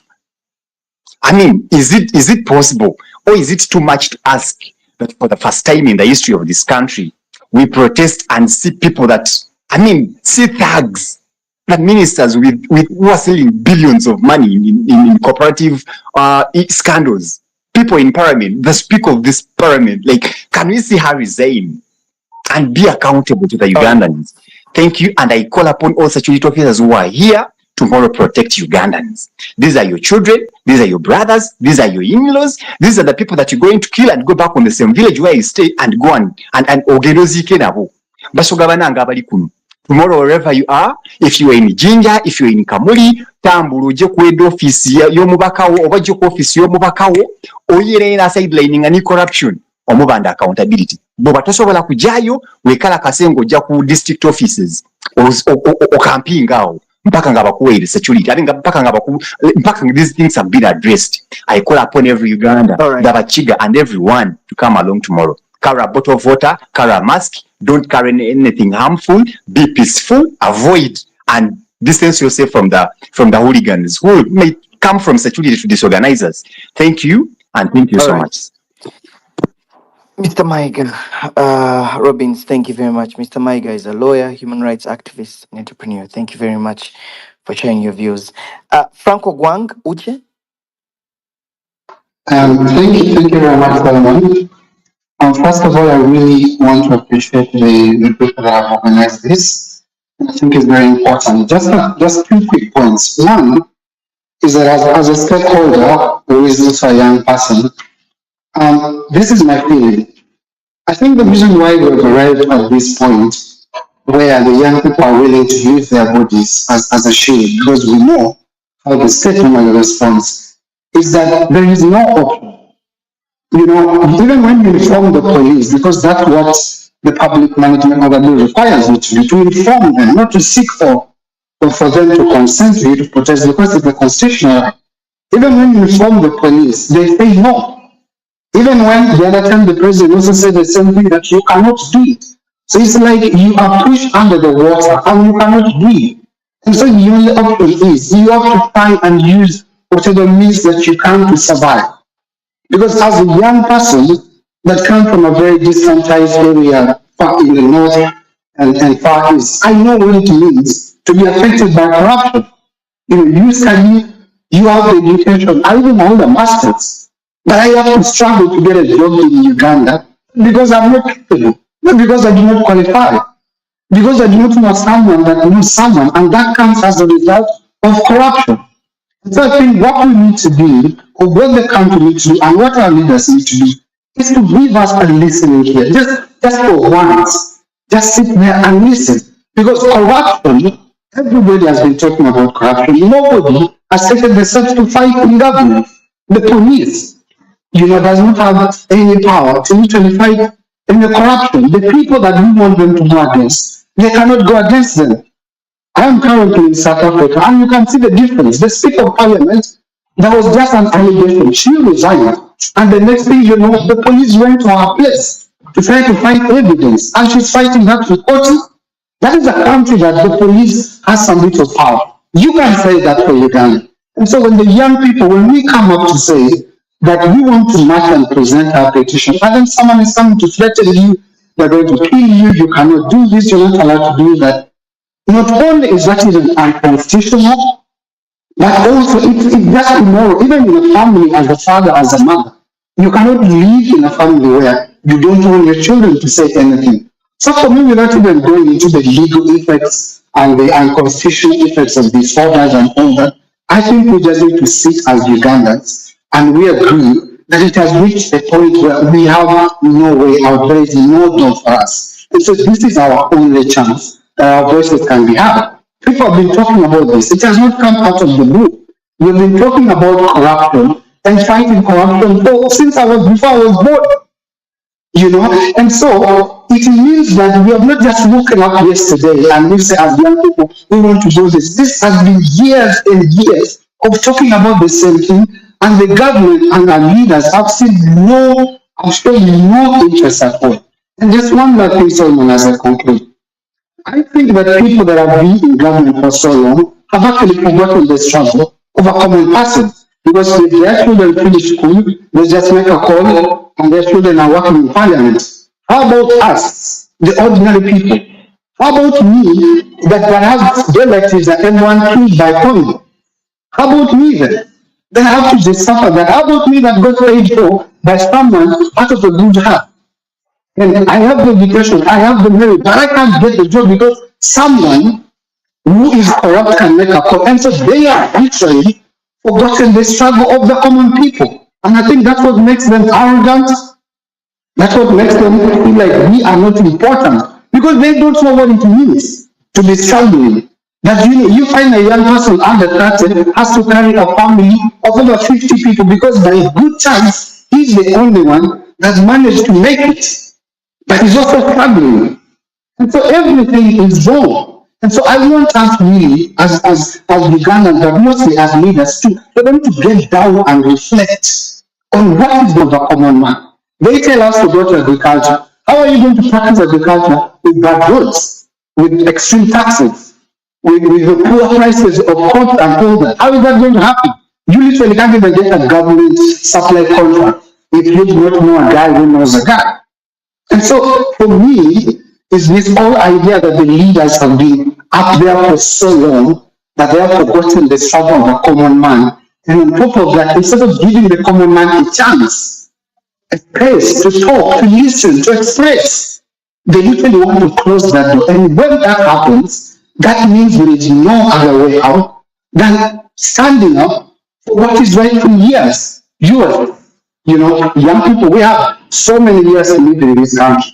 But some of these people are 70, they're 80, that you are under 20, you are under 30. And so the future is still so much for us, the young people.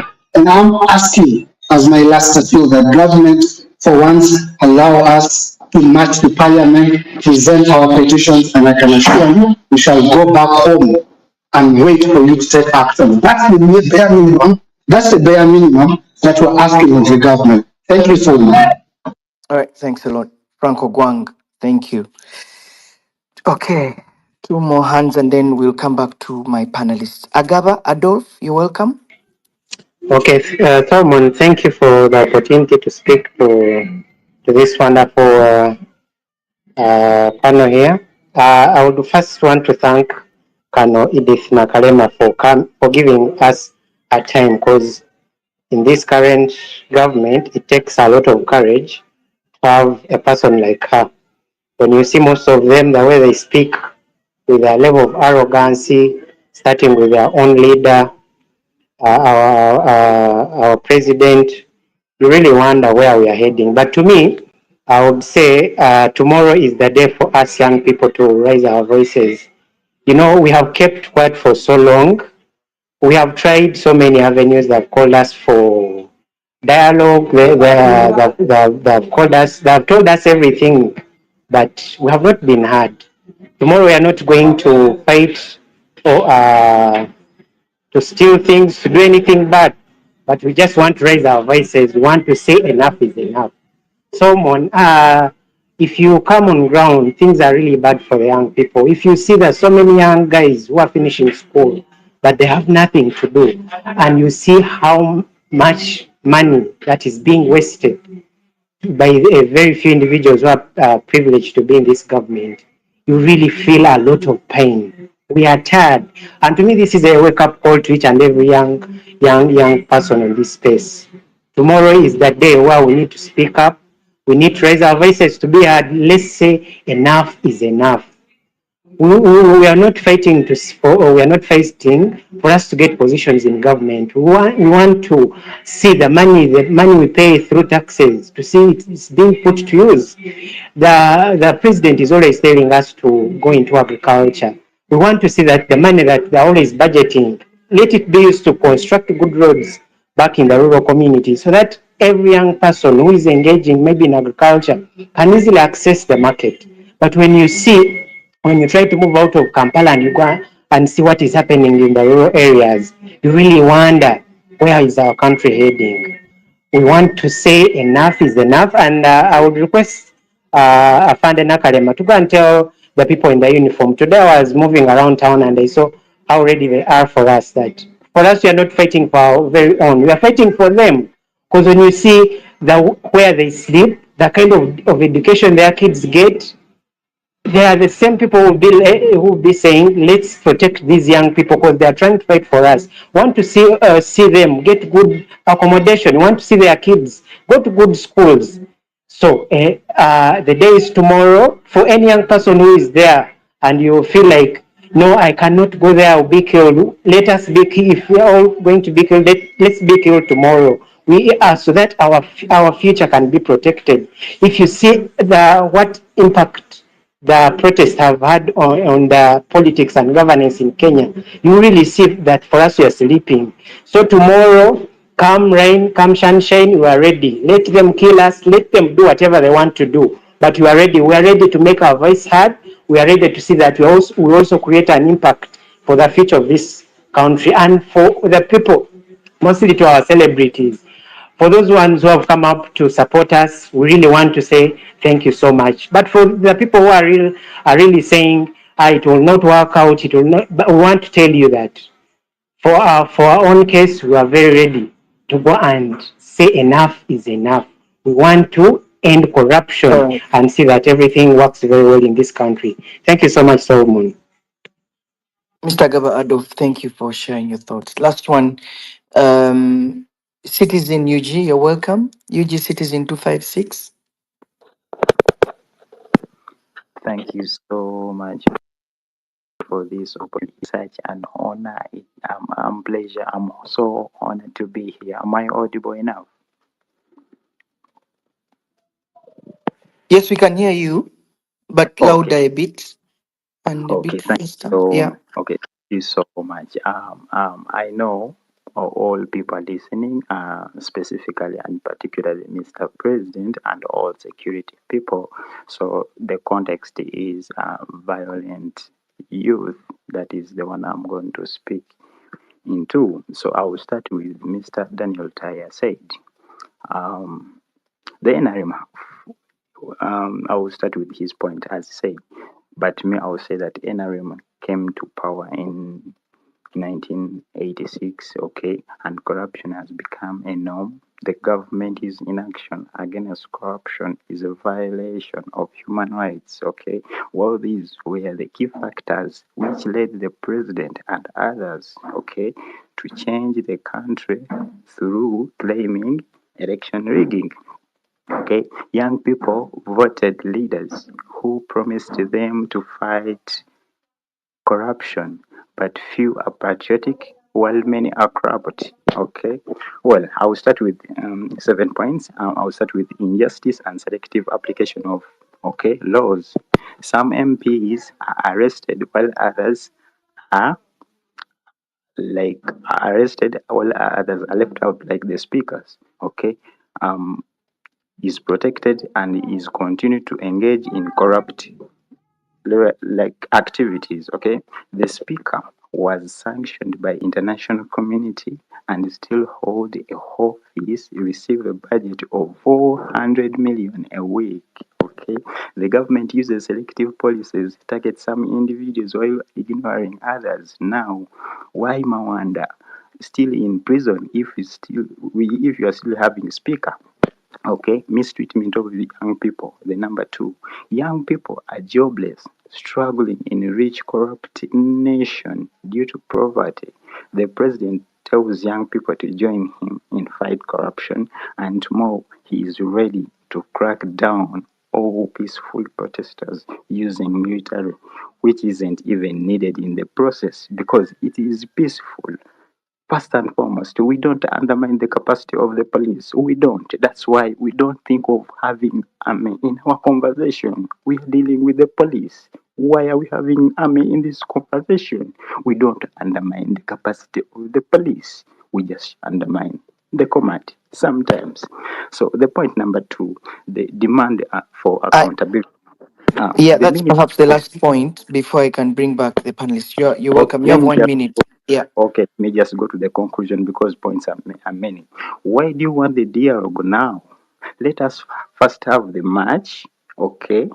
Let us first have the match. Speaker resign, her deputy resign, who bought himself a standby generator at home resign. Let 4 commissioners resign who awarded themselves with a 1.7 billion award resign. We want the president to first fire the parliament committee. Then we talk about the dialogue. Yes, Mami now Kalima, I love you so much, and we are coming out tomorrow. If you murder us, it will go down in the history that the NRM government murdered its children it once liberated. Wana usalama wote tuna amani, safari ni ndefu. Have a good day. See you tomorrow. Asante sana, tunashukuru sana mheshimiwa. Thank you very much for that. All right, Kano Nakalima. Most of these questions, of course, we have other people who have made speakers. I'll bring you back after we've had answered some of these questions. Kano Nakalima, I'm seated next to a young man right now who has just told me, but what can Kano Nakalima tell us?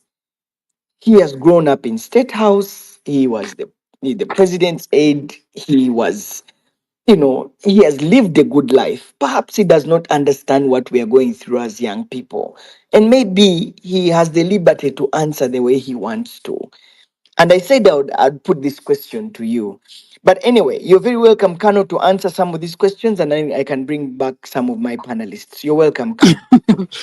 Thank you, Solomon. I have decided to relax and put my head to any kind of tone. I will say that the young man who has given you the maybe the final question, the last question, or maybe indeed he's asking what that I may not understand because I have been in State House. I want to put it categorically clear here that I'm born in this country in a village called Kashar in Mbarara, but my parents originated from Rengo, my father in particular from Rengo Masaka. And so I understand village life. I have lived with all kinds of communities, and I am still I wouldn't say a peasant because I have been lucky to go to school, and I chose to do a profession of military out of will, not because I was forced or because I had nowhere else to go. So I understand the environment we live in. I regret where we have not served the expectations of the young people. And I want to say that our priority in us in security, and the reason I joined it, is to ensure that every Ugandan, everyone that comes and lives or even passes in our country is protected, and their property. Security of lives and properties is our priority number one.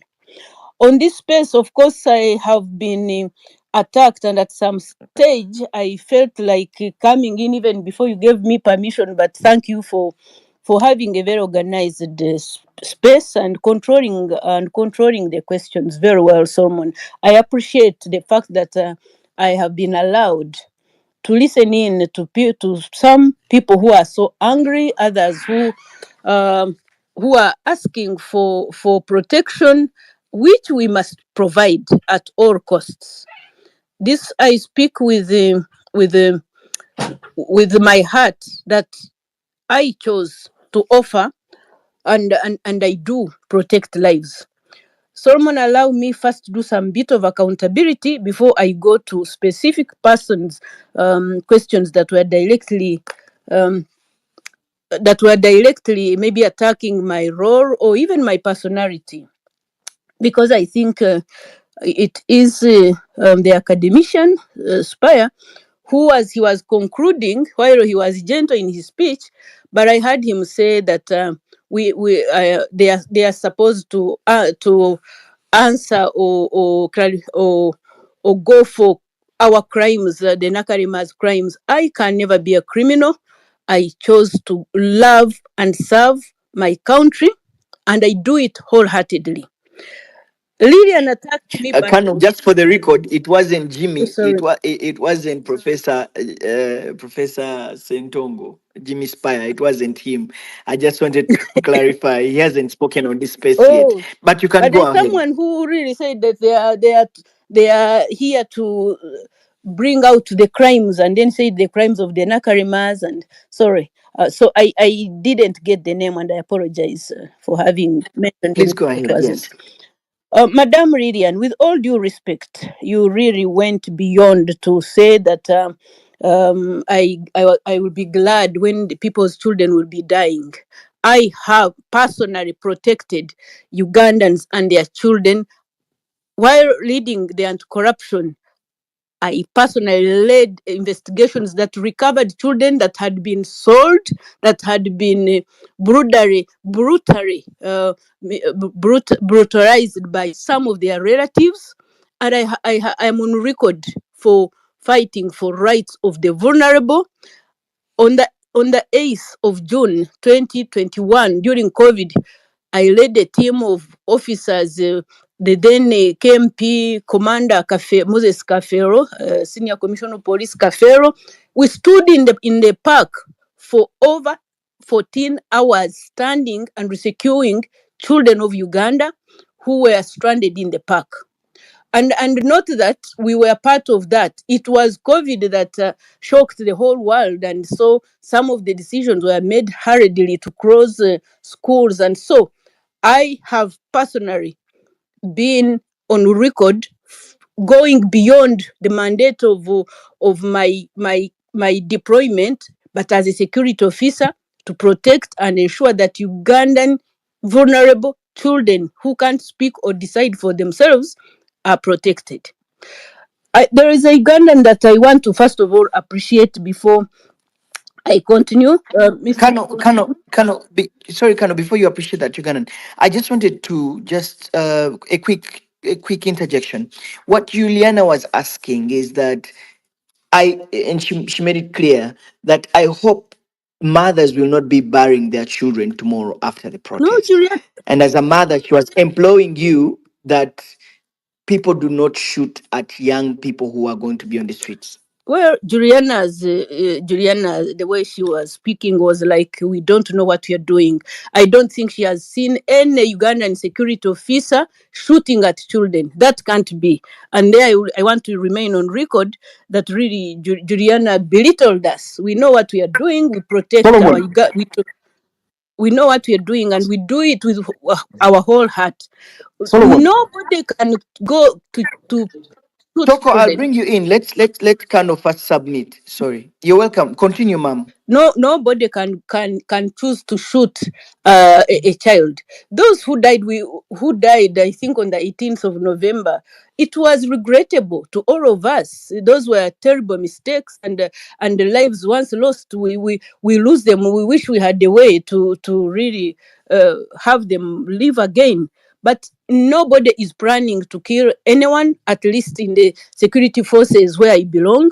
Our work is to protect. But we were saying that instead of everybody saying we are coming or to protest, and we are not saying don't express your dissatisfaction in the way government is fighting corruption.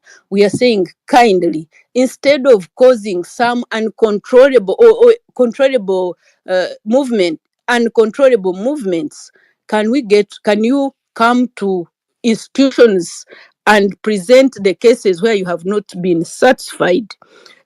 For us, that is our stand. We are saying protests may not answer all the questions that you're having. Engage with us, and we are available. Engage with the government agencies that are responsible for the fight against corruption. The Ugandan I wanted to appreciate, and in answering the many questions that came to me, is Mugeni James, who based in the US. I didn't get the state very well. For rescue, he says that he has been in the mission or in the struggle of rescuing Ugandans who are stranded or live in dehumanizing conditions in the Middle East for 5 years. I would state here that again, during my time heading anti-corruption unit, we rescued 600 Ugandans and brought them back on government interventions, brought them back to our country. And so we appreciate those of you who are doing it who are doing the protection of Ugandans wherever they are, who are helping or joining the fight against corruption. But we are not seated in government. We are working. The fight against corruption has been on. Yes, it is not satisfying. Yes, corruption is still hurting, but they are all offices that are involved in the fight against corruption, and we want to continue. And we really appreciate the fact that you're coming up as young people to say, from universities, from colleges, wherever you are coming from, to show your dissatisfaction heading to parliament. But we are saying, is heading to parliament in that way is going to answer or to take away the corruption that we are all feeling bad about? Why don't you instead come together and say, we are going to sit here on this day, our route is this? Because I haven't gotten the answer when I said from the start, can we know the routes you want to take, where you're coming from? Yes, your destination, you have been clear. You want to go to march to parliament. But which routes, for example, have you identified or have you asked to follow? Again, if you say police shouldn't deploy, how do you want to be protected if you don't want deployments? So, friends, I still want to state and say, we are not stopping anyone, but we are saying the way you want to do it is going to bring us, to force us to really put measures that will stop, that will stop the movement that is maybe not coordinated or not well organized.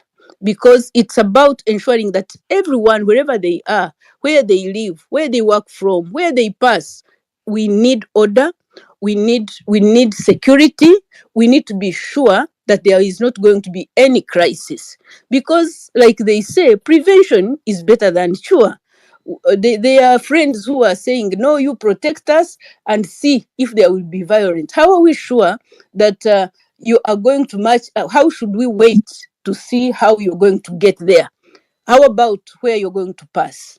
So for us, and again, I am speaking as a soldier, that we would request, and we request from our hearts, that please stay where you are, maybe gather wherever you are organizing yourselves in your areas there, because in every place there is police.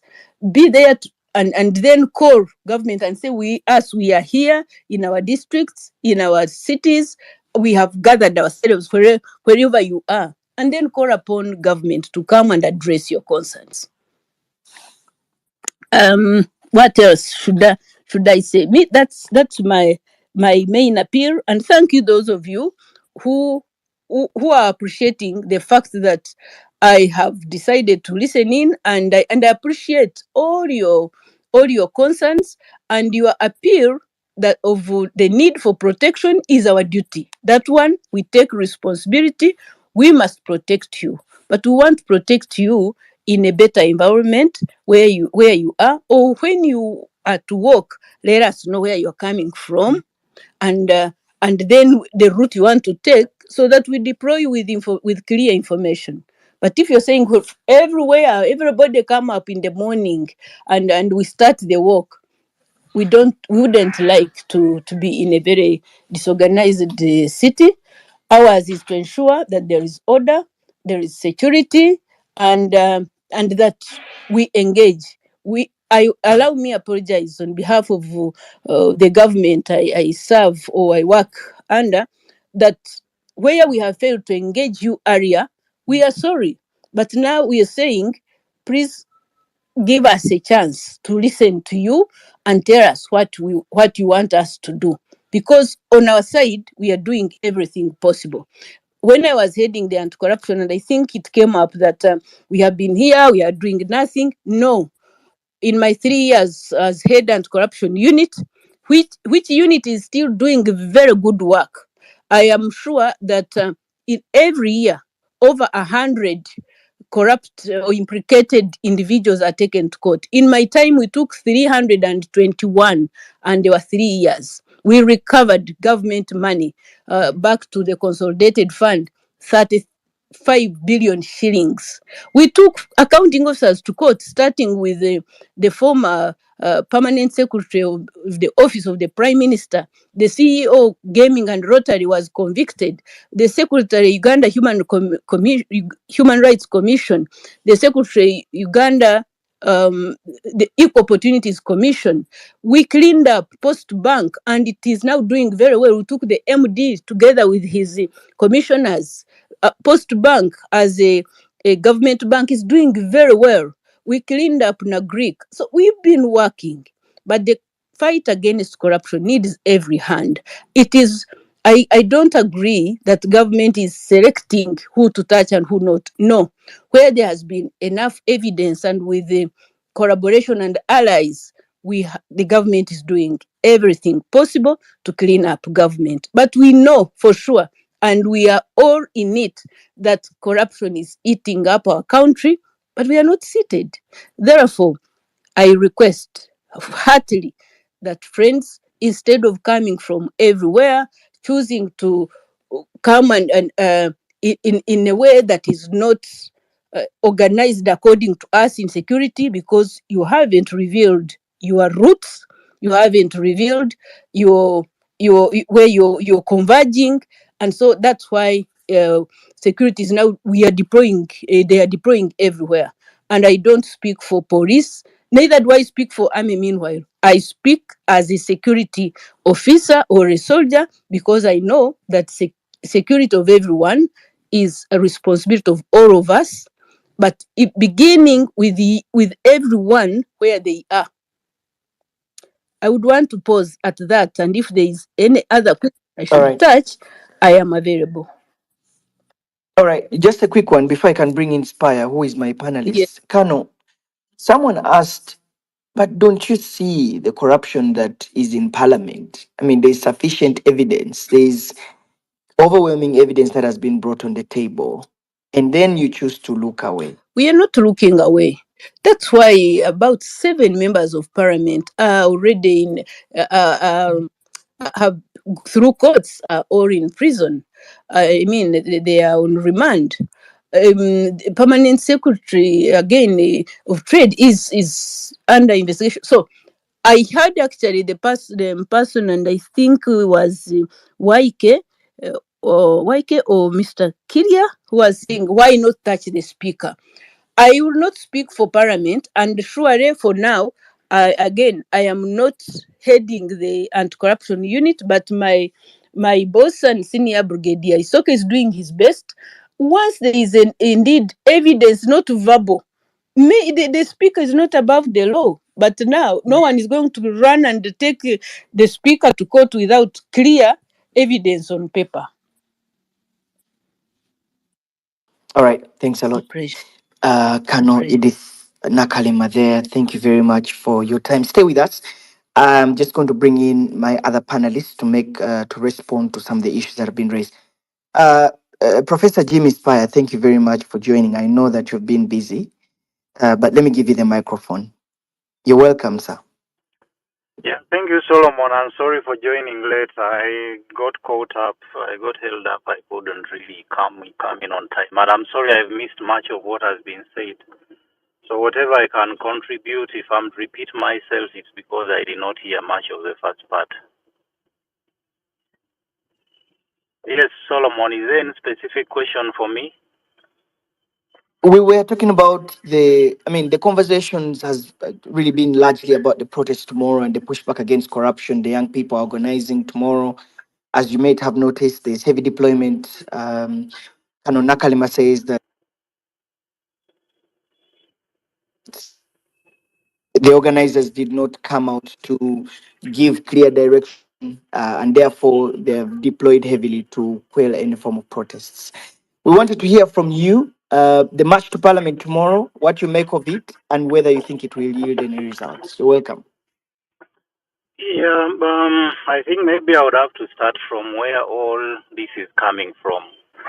Why would we have this march to parliament? Why are these young people organizing the march to parliament? And I think it's not just the young people. There are so many people who are concerned. This has been a concern of, I would say, a wide spectrum of Ugandans because corruption is affecting each and every one of us. But certainly certain categories are affected less because they find ways of cushioning themselves through what they have stolen and all that. I don't need to go much into that. Now, the other background that we need is the malfunction of the institutions that are supposed to fight against corruption.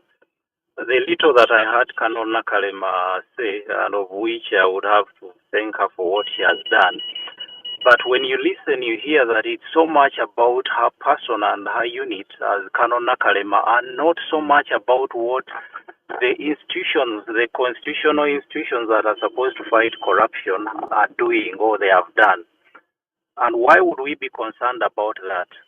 The reason as to why we are creating new and newer layers of anti-corruption units, including this one which has now been put up about URA, is because we have not allowed the other constitutional ones to work. The IGG will not come out to say this, but when you engage them privately, they will tell you that there are certain things that they cannot do, there are certain things that the police cannot do. Why is it hard for them to touch certain things? It's because we have allowed a certain culture where certain people cannot be touched. We have allowed a culture where institutions know, those institutions that are supposed to fight corruption, they know where they are supposed to end. They know the point at which, if you try to extend, you'll end up touching the feet or the hands of the president or whichever other powerful person. So in such a context where institutions are not allowed to work, where people have tried petitioning, where people have tried going to court, they have tried to, I'm sure Kanona Kalema knows it, that she's overwhelmed with messages she receives by people crying about corruption. She knows it quite well, although she might not say it here. When we held the exhibitions, I tagged her in a number of the cases, the issues that were raised, the allegations. We can call them allegations for now. There are some few, I think one or two, to which she responded, and of which I wouldn't say I would blame her for that, because as an individual and her institution, they certainly cannot handle all these cases. So in the context of all that desperation, where people have tried all means possible to report people whom they still see, not only moving around freely, not only standing at rallies, public rallies, announcing that as long as you can eat and share with your people, that's okay, and nothing happens to them. Where they see these people still come back to belch at the entire public to show them that no matter how much you talk, you're not going to do anything. What more do you expect those people to do? So if they say that now we are simply going to express our dissatisfaction, our pains, by walking to parliament, and again you come out and say you're not going to walk because of this and this, which is also a constitutional, which is within their constitutional provisions. But you tell them you're not going to walk, the institutions which are supposed to help are not working. What more do you expect those people to do? Listening into what many people are saying, if you read the chat, which I think you check, the messages, you see that there is a lot of anger out there in the public. I don't know whether out there in your circles you ever pause to ask, where is all this public anger coming from?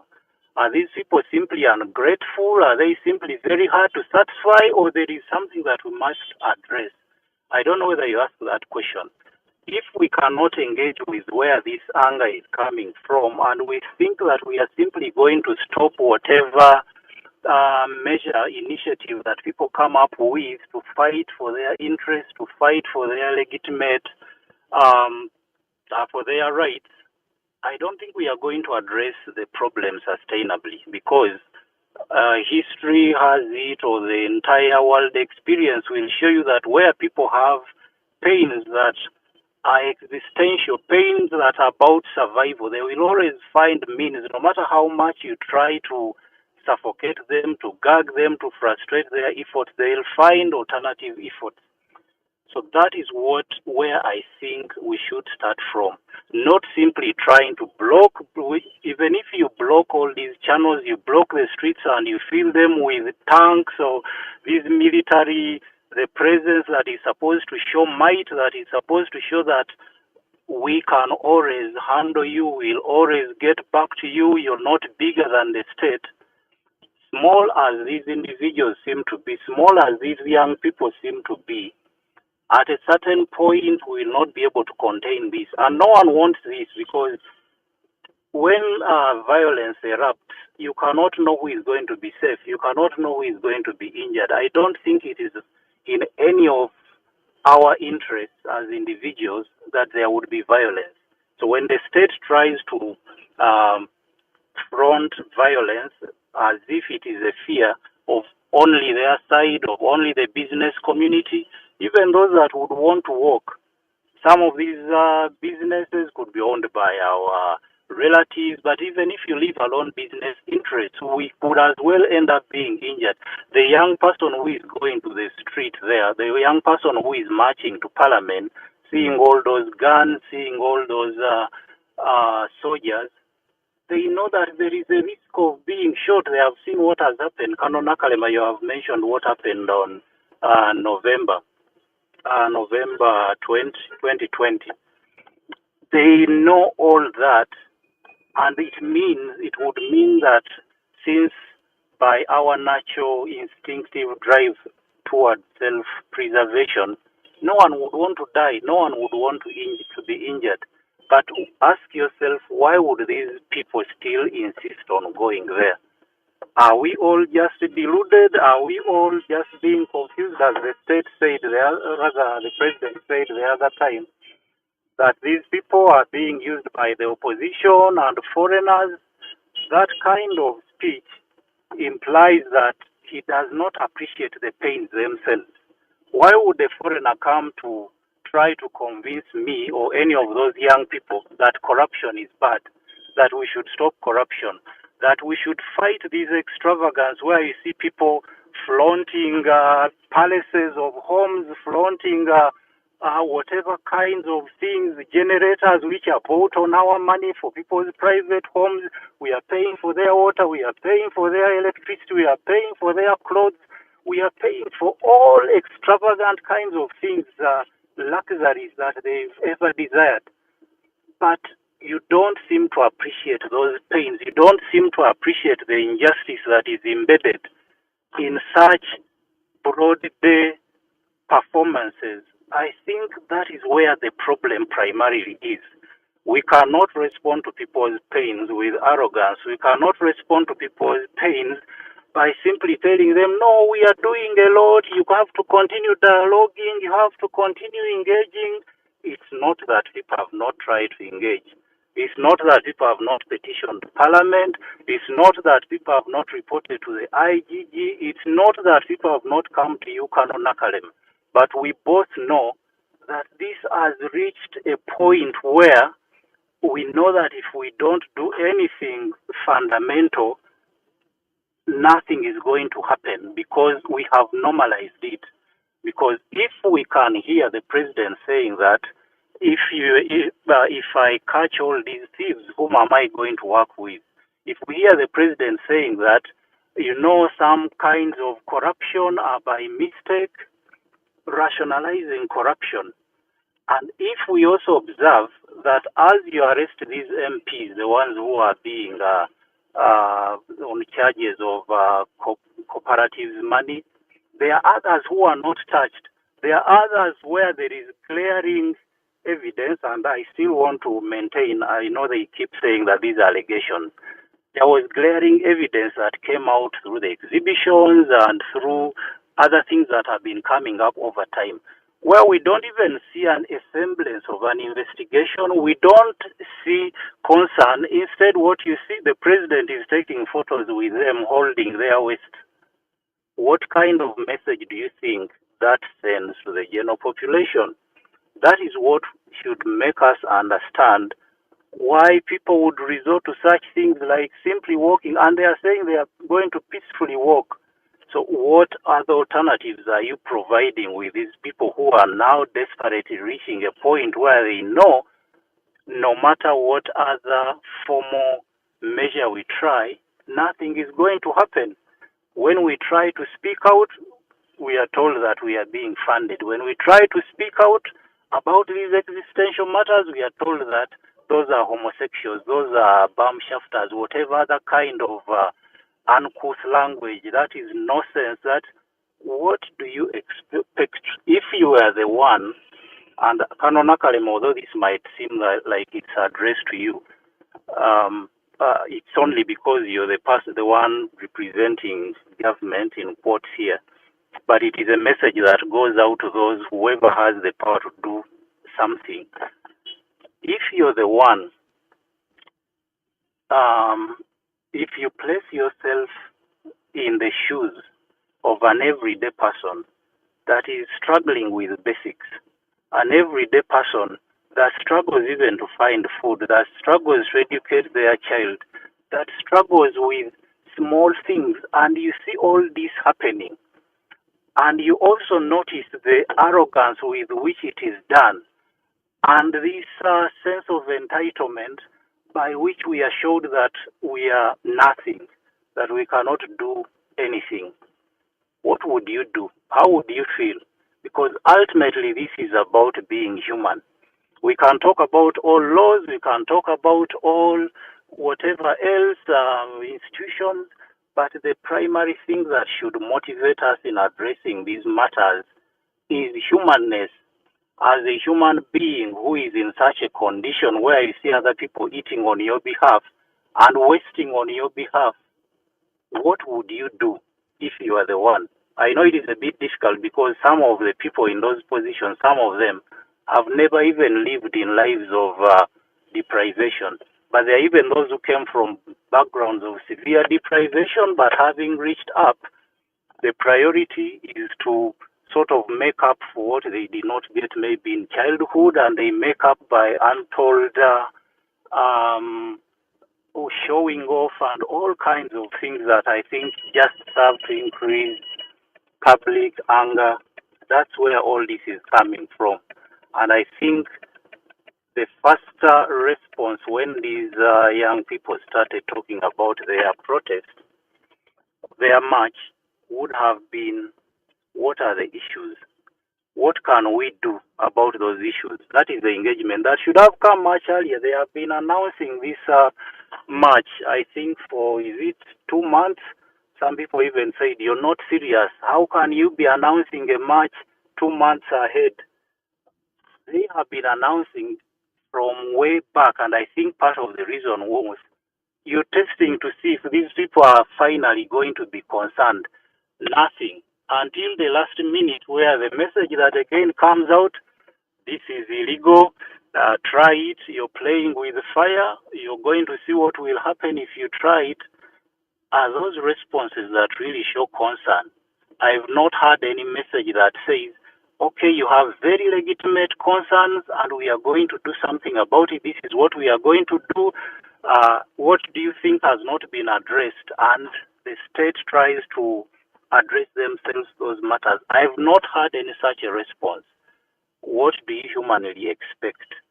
Because I would understand that there are some psychological basics the state should have to know what kinds of behavior solicit what kind of responses. And it should start from understanding that when you do this, what is it naturally going to attract from the other side? Yeah, that is my submission. Thank you. Wow. Thank you very much, Jimmy Spire Sentongo, Professor, for your submission. That was a very candid submission. Colonel Edith Nakalema, Do you want to respond to that? I want to first of all thank Professor Jimmy Spire that indeed he is educating the listeners and all of us who care to understand and keep learning, because learning is a process. I agree that many government officers or public officers should have engaged much earlier with these youth who were showing or maybe warning, for that matter, warning that if they are not attended to, they will then come up and demonstrate. But on the other side, I think that many government officials always wait for official communication. Whether it's a weakness or not, I may not be in position to understand or maybe answer it the way it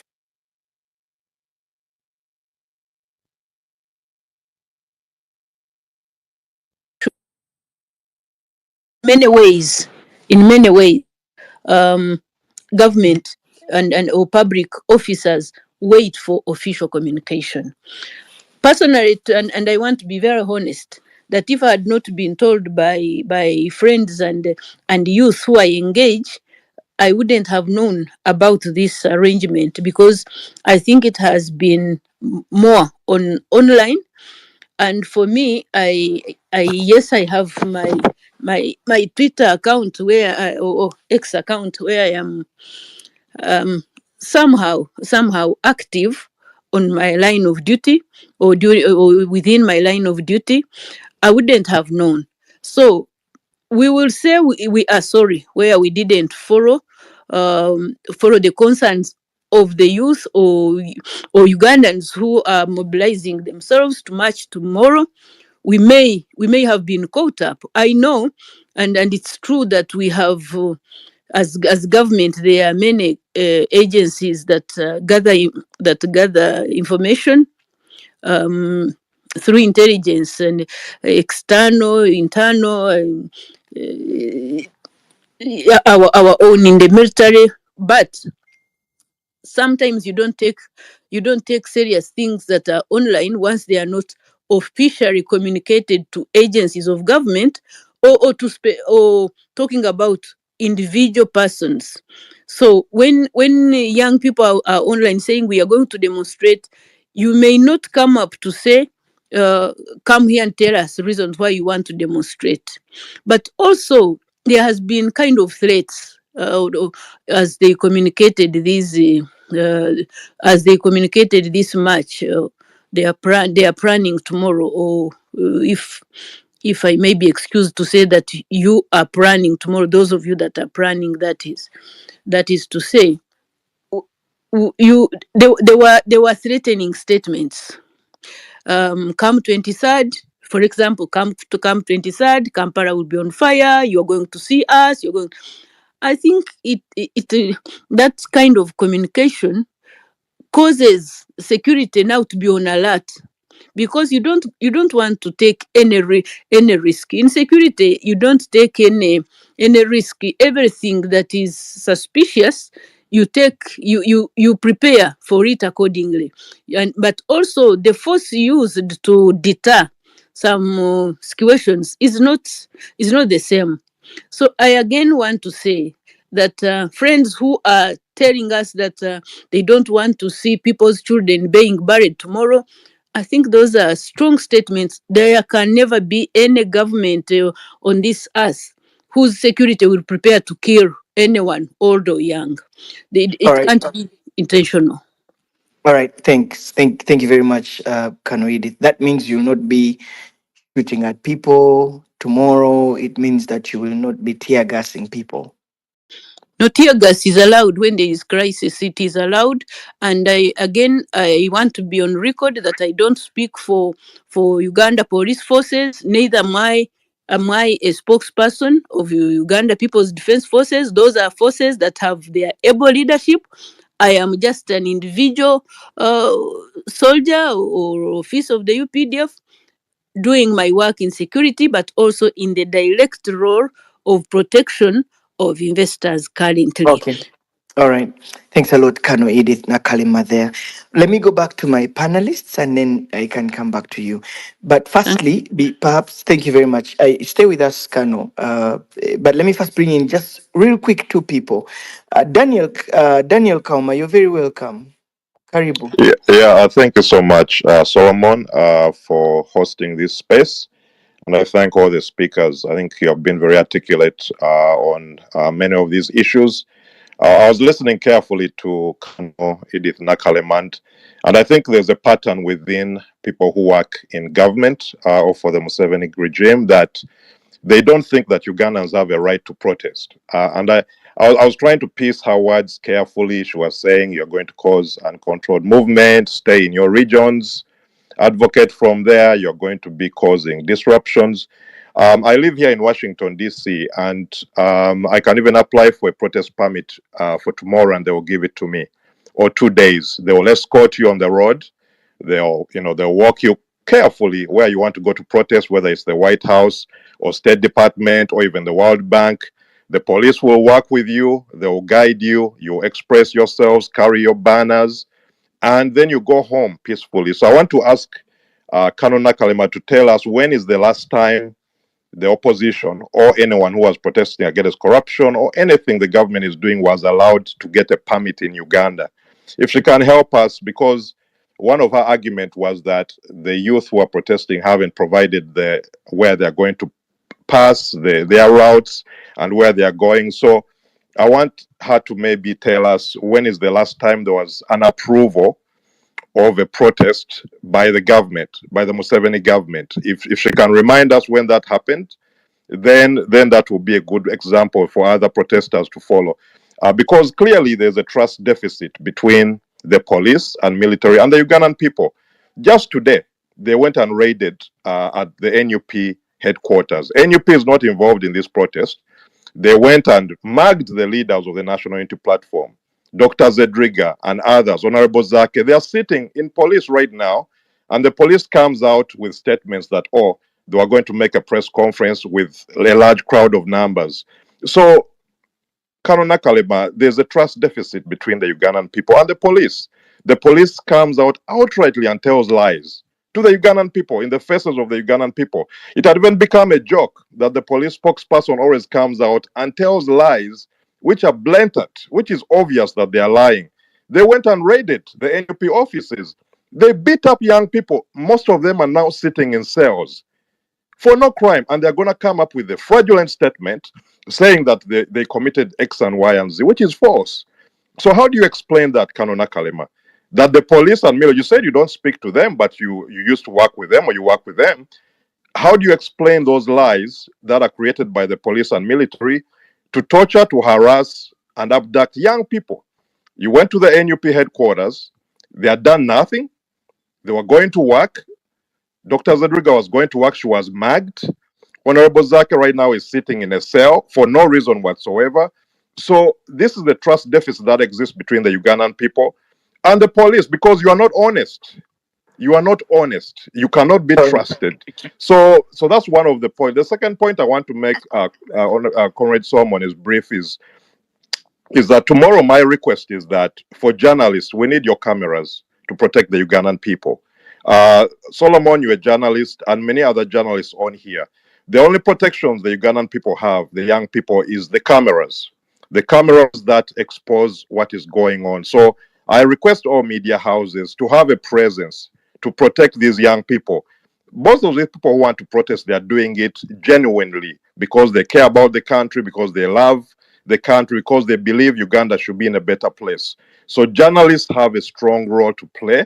So I'm requesting that when these demonstrations happen, please shine the lights of these activities to the world so that they can protect our people, because that's the only protection they have. And the last point I have is I see the United States Embassy is on here and other stakeholders. I thank you for taking a strong stand against corruption. You went out of your way to put sanctions on Anita Among even before our judiciary and other anti-corruption agencies in Uganda, which could have taken action against what has been exhibited in Parliament took action. But the US missions did take actions. The UK as well, they did take action. So we thank our Western partners for taking the strong stand. And while you continue to finance the Museveni regime, it's very important that you continue to see what this regime is doing to Ugandan people. So we are going to continue as from the diaspora to shine a light to the activities that are happening in Uganda from our side. And what we are calling for is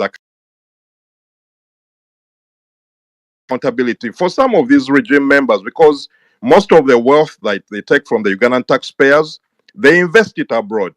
They invest it abroad. They invest it in the United States. They invest it in the United Kingdom. They invest it in other countries, Middle East and others. So we cry out to these countries, because you see the movement of these funds. These are funds from taxpayers' money. These are resources which are taken for people who are impoverished, and they're invested abroad. So we request more action to be taken. Not that the Western world is interfering with the actions of Uganda, like the Museveni likes to say all the time, but because they have a responsibility to make sure that these resources which are taken from the people who are suffering, from the poor, are not invested in your economies abroad. Thank you so much, Solomon. I thank all the young people who are waking up finally. It's time for all Ugandans to know this is not a political party issue. This is not an NUP issue. This is not an FDC issue. This is the Ugandan issue. Corruption affects everyone. When you are sick, when you have to go to Mulago Hospital, they don't ask you if you are NRM, they don't ask you if you are FDC or NUP. You go as a Ugandan who is seeking medical care. And if you don't find medicine in the hospital because there's rampant corruption, it's because your government has failed you. So we need to stand up as Ugandans, because each one of us is impacted, whether it's the education system, whether it's the healthcare system, whether it's our infrastructure. These Yeah, resources affect us in one way or another. Thank you so much, Solomon. thank you, Mr. Daniel Kama. Thank you very much for your submissions. Wycliffe, Wycliffe Luyombia, you're welcome. 1 minute. Mr. Wycliffe Luyombia, are you there? Okay, I don't think he's there. All right, let me go back to my panelists. Yusuf Serunkuma.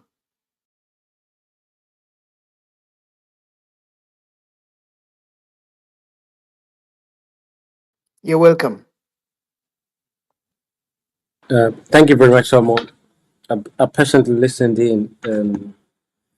I think there's a speaker who, I mean, the one that I'm following after, I think he's speaking from the US. He responded quite succinctly to the things that I also wanted to respond to. I think what he didn't say is that Afande Nakalema is not telling the truth, or she's not aware. At least the organizers, and I see them here, Solomon, as speakers as well. When they went to meet with police and plan the protest together, police instead was reminding them about how young they were, how they should care about the future and keep away from protesting. At least they returned and reported this. So the police wasn't interested in planning the protest with them. Instead, was interested in encouraging them not to, dissuading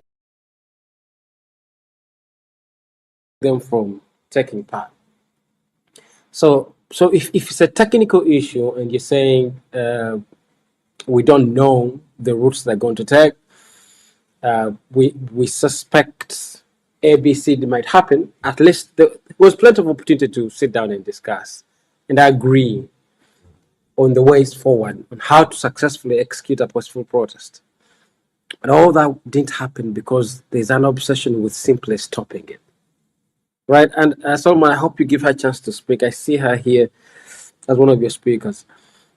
Solomon, I think at some point, the people, Kano Nakalema, this is not personal about her, but she represents the state.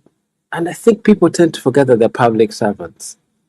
I don't know if when they sit around the tables and talk about the way they are governing the country, I don't know if they see themselves as public servants.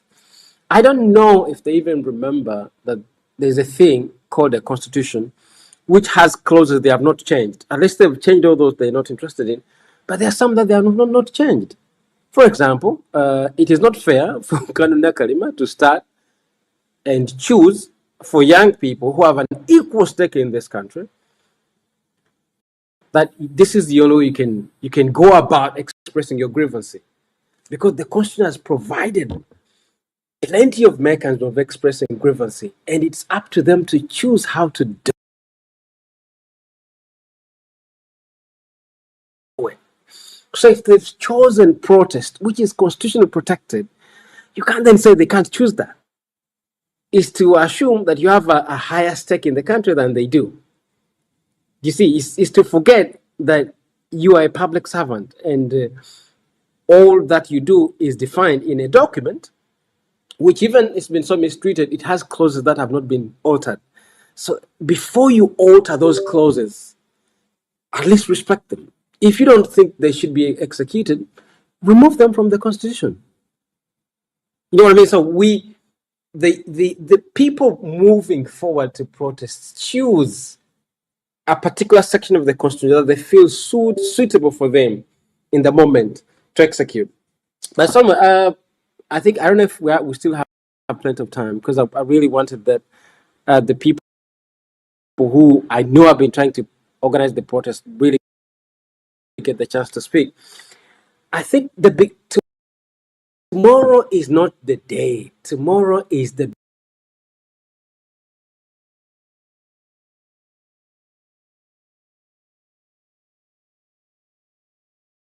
beginning. Something began already, but tomorrow should be seen as a day in which things take shape. So the security services that Nakalima represent have really exhibited plenty of power today. They've been running shows across the city to remind us that they're really, really strong and they can do whatever they want, right? They are ready for the protest. At least we've watched what has happened to the NUP office in the show, the display of force that I think is still happening across the city. Tomorrow should be, in this juncture, be the beginning, right? And I think as Nakalima suggested herself, that there are more windows which are open to protest. I think the protest movement will be getting more creative beyond just the march on Parliament, which in the context of the readiness that has already been displayed, perhaps you could be successful in making it difficult for the protest to continue. But that is just the beginning, right? Speaking away from responding to Edith, this is just the beginning. I think moving forward, there's going to be more creativity.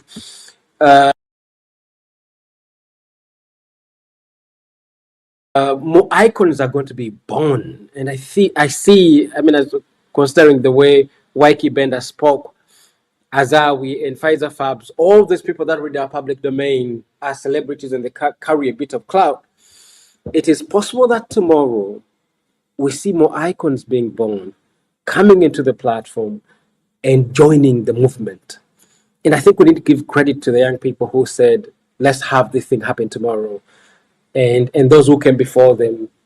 I was slightly disappointed by my friend Spice Santongo, because I think Spice Santongo as the newest icon in the block, the man that is currently the leader of the opposition, the more legit leader of the opposition, that he chickened out from leading the protest, because his iconic stature now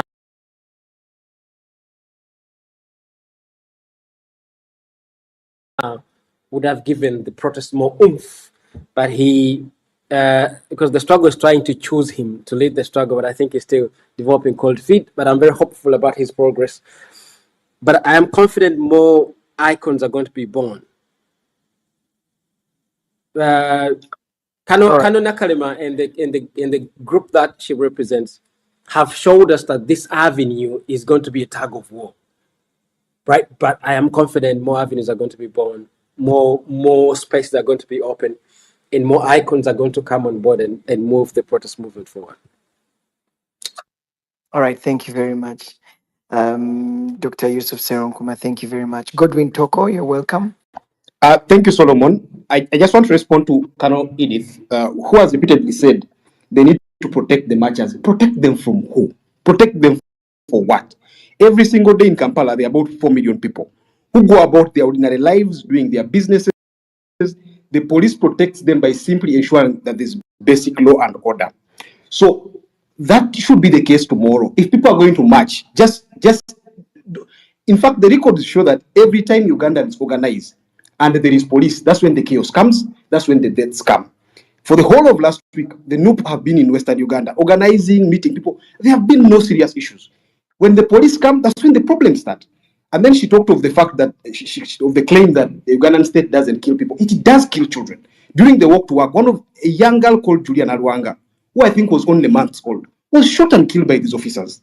During the November riots, so many young people were killed, 14, 12, and she says it's regrettable. Regrettable when no one is held accountable. That is not regrettable. Because even Amin regretted some of the things he did. But how a state shows its strength in holding justice is by punishing the officers until people are held accountable for the despicable acts orchestrated by the Ugandan state in November 2020. We'll just know that it's another bluff, it's another lie, it's another thing you tell yourself that, oh, we didn't intend it. Until you hold the people who did the acts accountable, then you know that you're serious.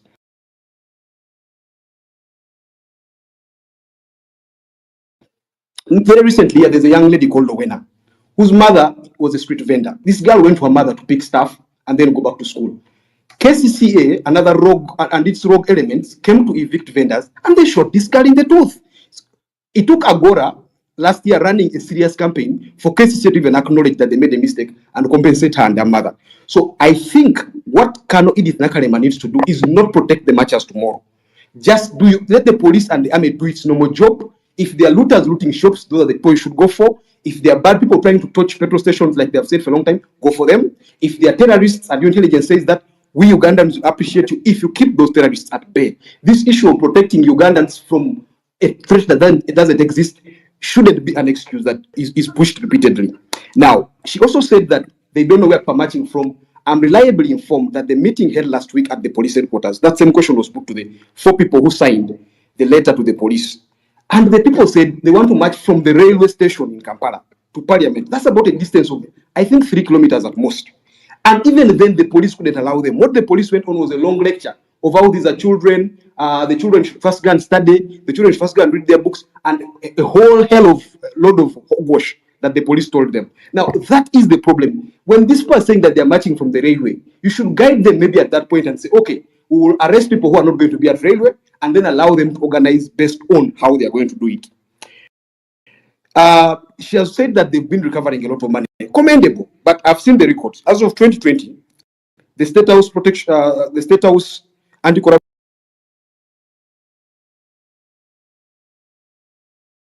Unit had only recovered 1.7 billion. They had only recovered 1.7 billion. They had as many as 120 arrests and a laughable conviction rate of just 14 people, which is very, very low. So that shows that there's much more work to be done. If you're arresting so many people like that and then getting this number of convictions. Then she says that if there is evidence of corruption, the speaker is not untouchable, they will go for her. What kind of evidence do you need? People have showed you all sorts of things. On one of the Agora spaces we hosted, the communications director of Parliament, Obore, was gracious enough to tell us that the speaker has looted, but not looted as much as other people who have looted this country. Basically admitting some of the things that we said the speaker did. We've put all the evidence out there. We've showed you that people have received money to the tunes of billions on their personal accounts. All these are breaches of the law, the recent public service orders that say a public servant cannot receive more than 5 million on their personal account. All these are breaches. Now, what kind of evidence do you want to go and arrest the speaker? What kind of evidence do you need to show that you're serious? You're simply substantiating the claim that you're not doing your work, and that is where this anger you see with the young people is coming from. Now, I just want to make this as my parting shots. One, I think the Ugandan state, like everyone has said here, stop giving yourself that high moral ground, you people. Yeah, these are children. Many of them were born at the time you were holding those high offices, but they are no longer kids. Don't be like our aunties who call me at my age now and still start telling me stories of how I was a kid and they helped me when I was crawling. That is long gone. These are children who are now voters, the children who are paying taxes every month, percentage of their salary is cut off to buy for you the guns, to buy for you the uniforms, to pay your salaries. When they come out with issues like this, be very, very attentive and listen to them. Like I said at the start, there were more powerful states in the past. Gaddafi had many more artilleries than you people have. But when he failed to listen to the people, when for basic protests in prisons, hundreds were shot dead. People were picked from the US, kidnapped, and hanged in public squares to send a message to others.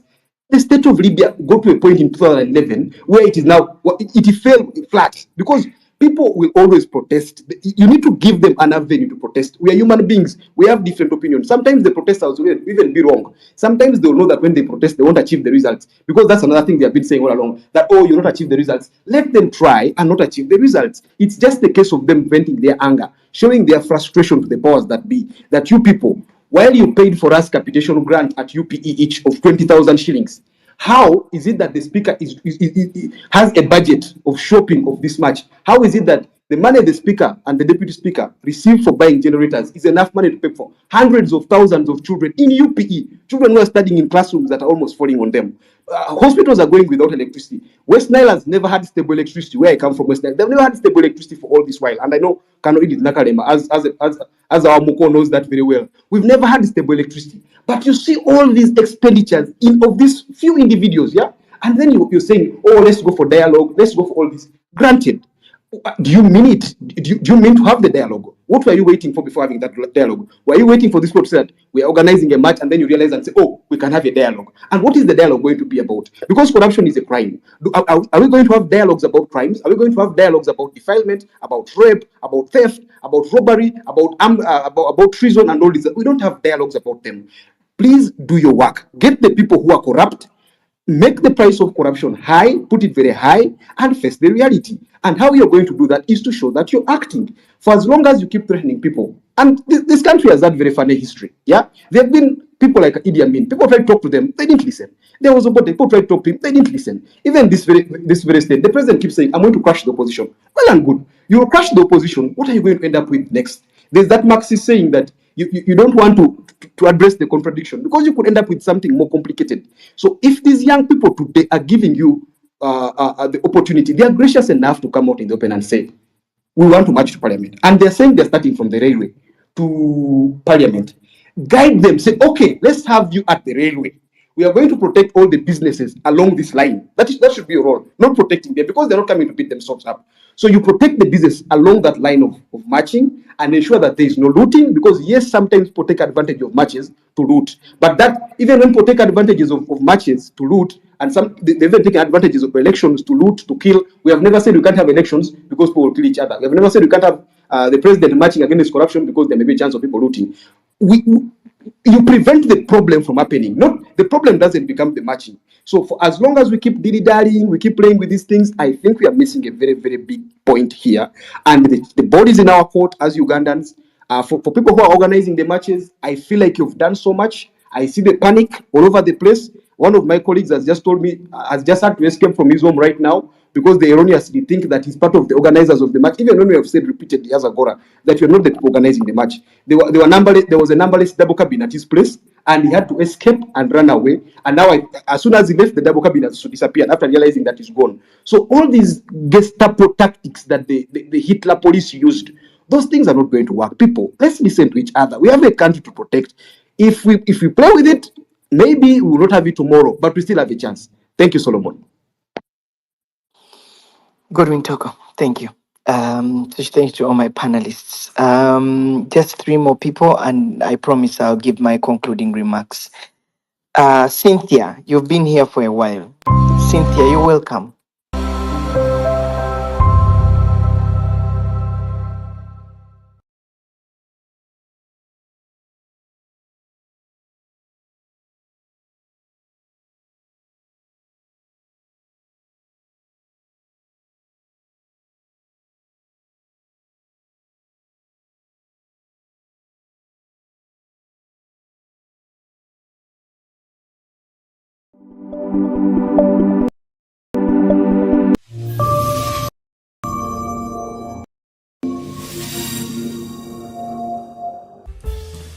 naye okutiisatiisa abantu tugenda kubakuba togenda kukuba muntu yenna, togenda kukuba muntu yenna. Era abagezako Kampala bamanyi ekyabatuukako.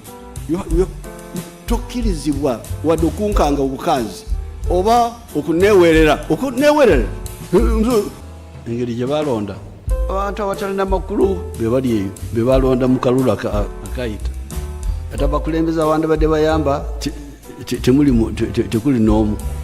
I hope they get to realize what exactly they are paying for, what they are sponsoring: genocide, murder, oppression, dictatorship. By this statement of the president, I actually think the president is now the patron of corruption in Uganda. Madam Speaker, if we don't take care of these boys and we think because they don't get pregnant, therefore they cannot be spoiled, we are not going to have responsible men leading homes. And therefore this government must invest now. That yes, we have seen the message, but it is the Honorable Ntabazi who sent it to you. She just confirmed, and now we're here.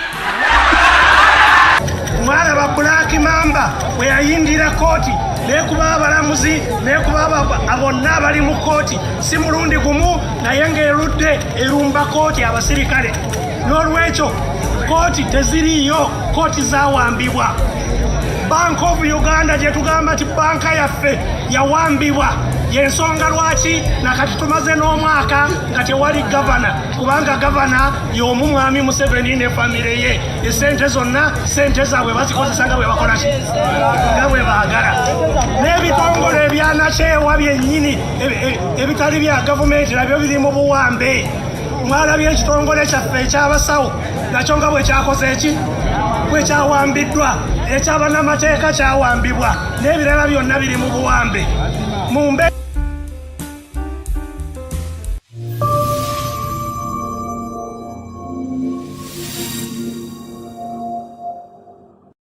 For the past years, we are Taurus, preeminent, passionate, and committed channel dedicated to highlighting stories from our community across all major social platforms. We are warm, embracing, sometimes fun, and often surprising. We are available 24/7 on all streaming platforms. We exist to inspire, mobilize, and turn content into action. Our key success measure is not real income or audience, but social impact. As a public broadcaster, we aim to inform, educate, and entertain, but on this we add social impact. We know media can be a powerful force in all aspects of life, socially, economically, politically, and for the common good. We want to thank those who have moved this journey with us, who have contributed to our content and marketing support. Our commercial partners, we thank you, and to you, our followers, our family, thank you for watching CTV.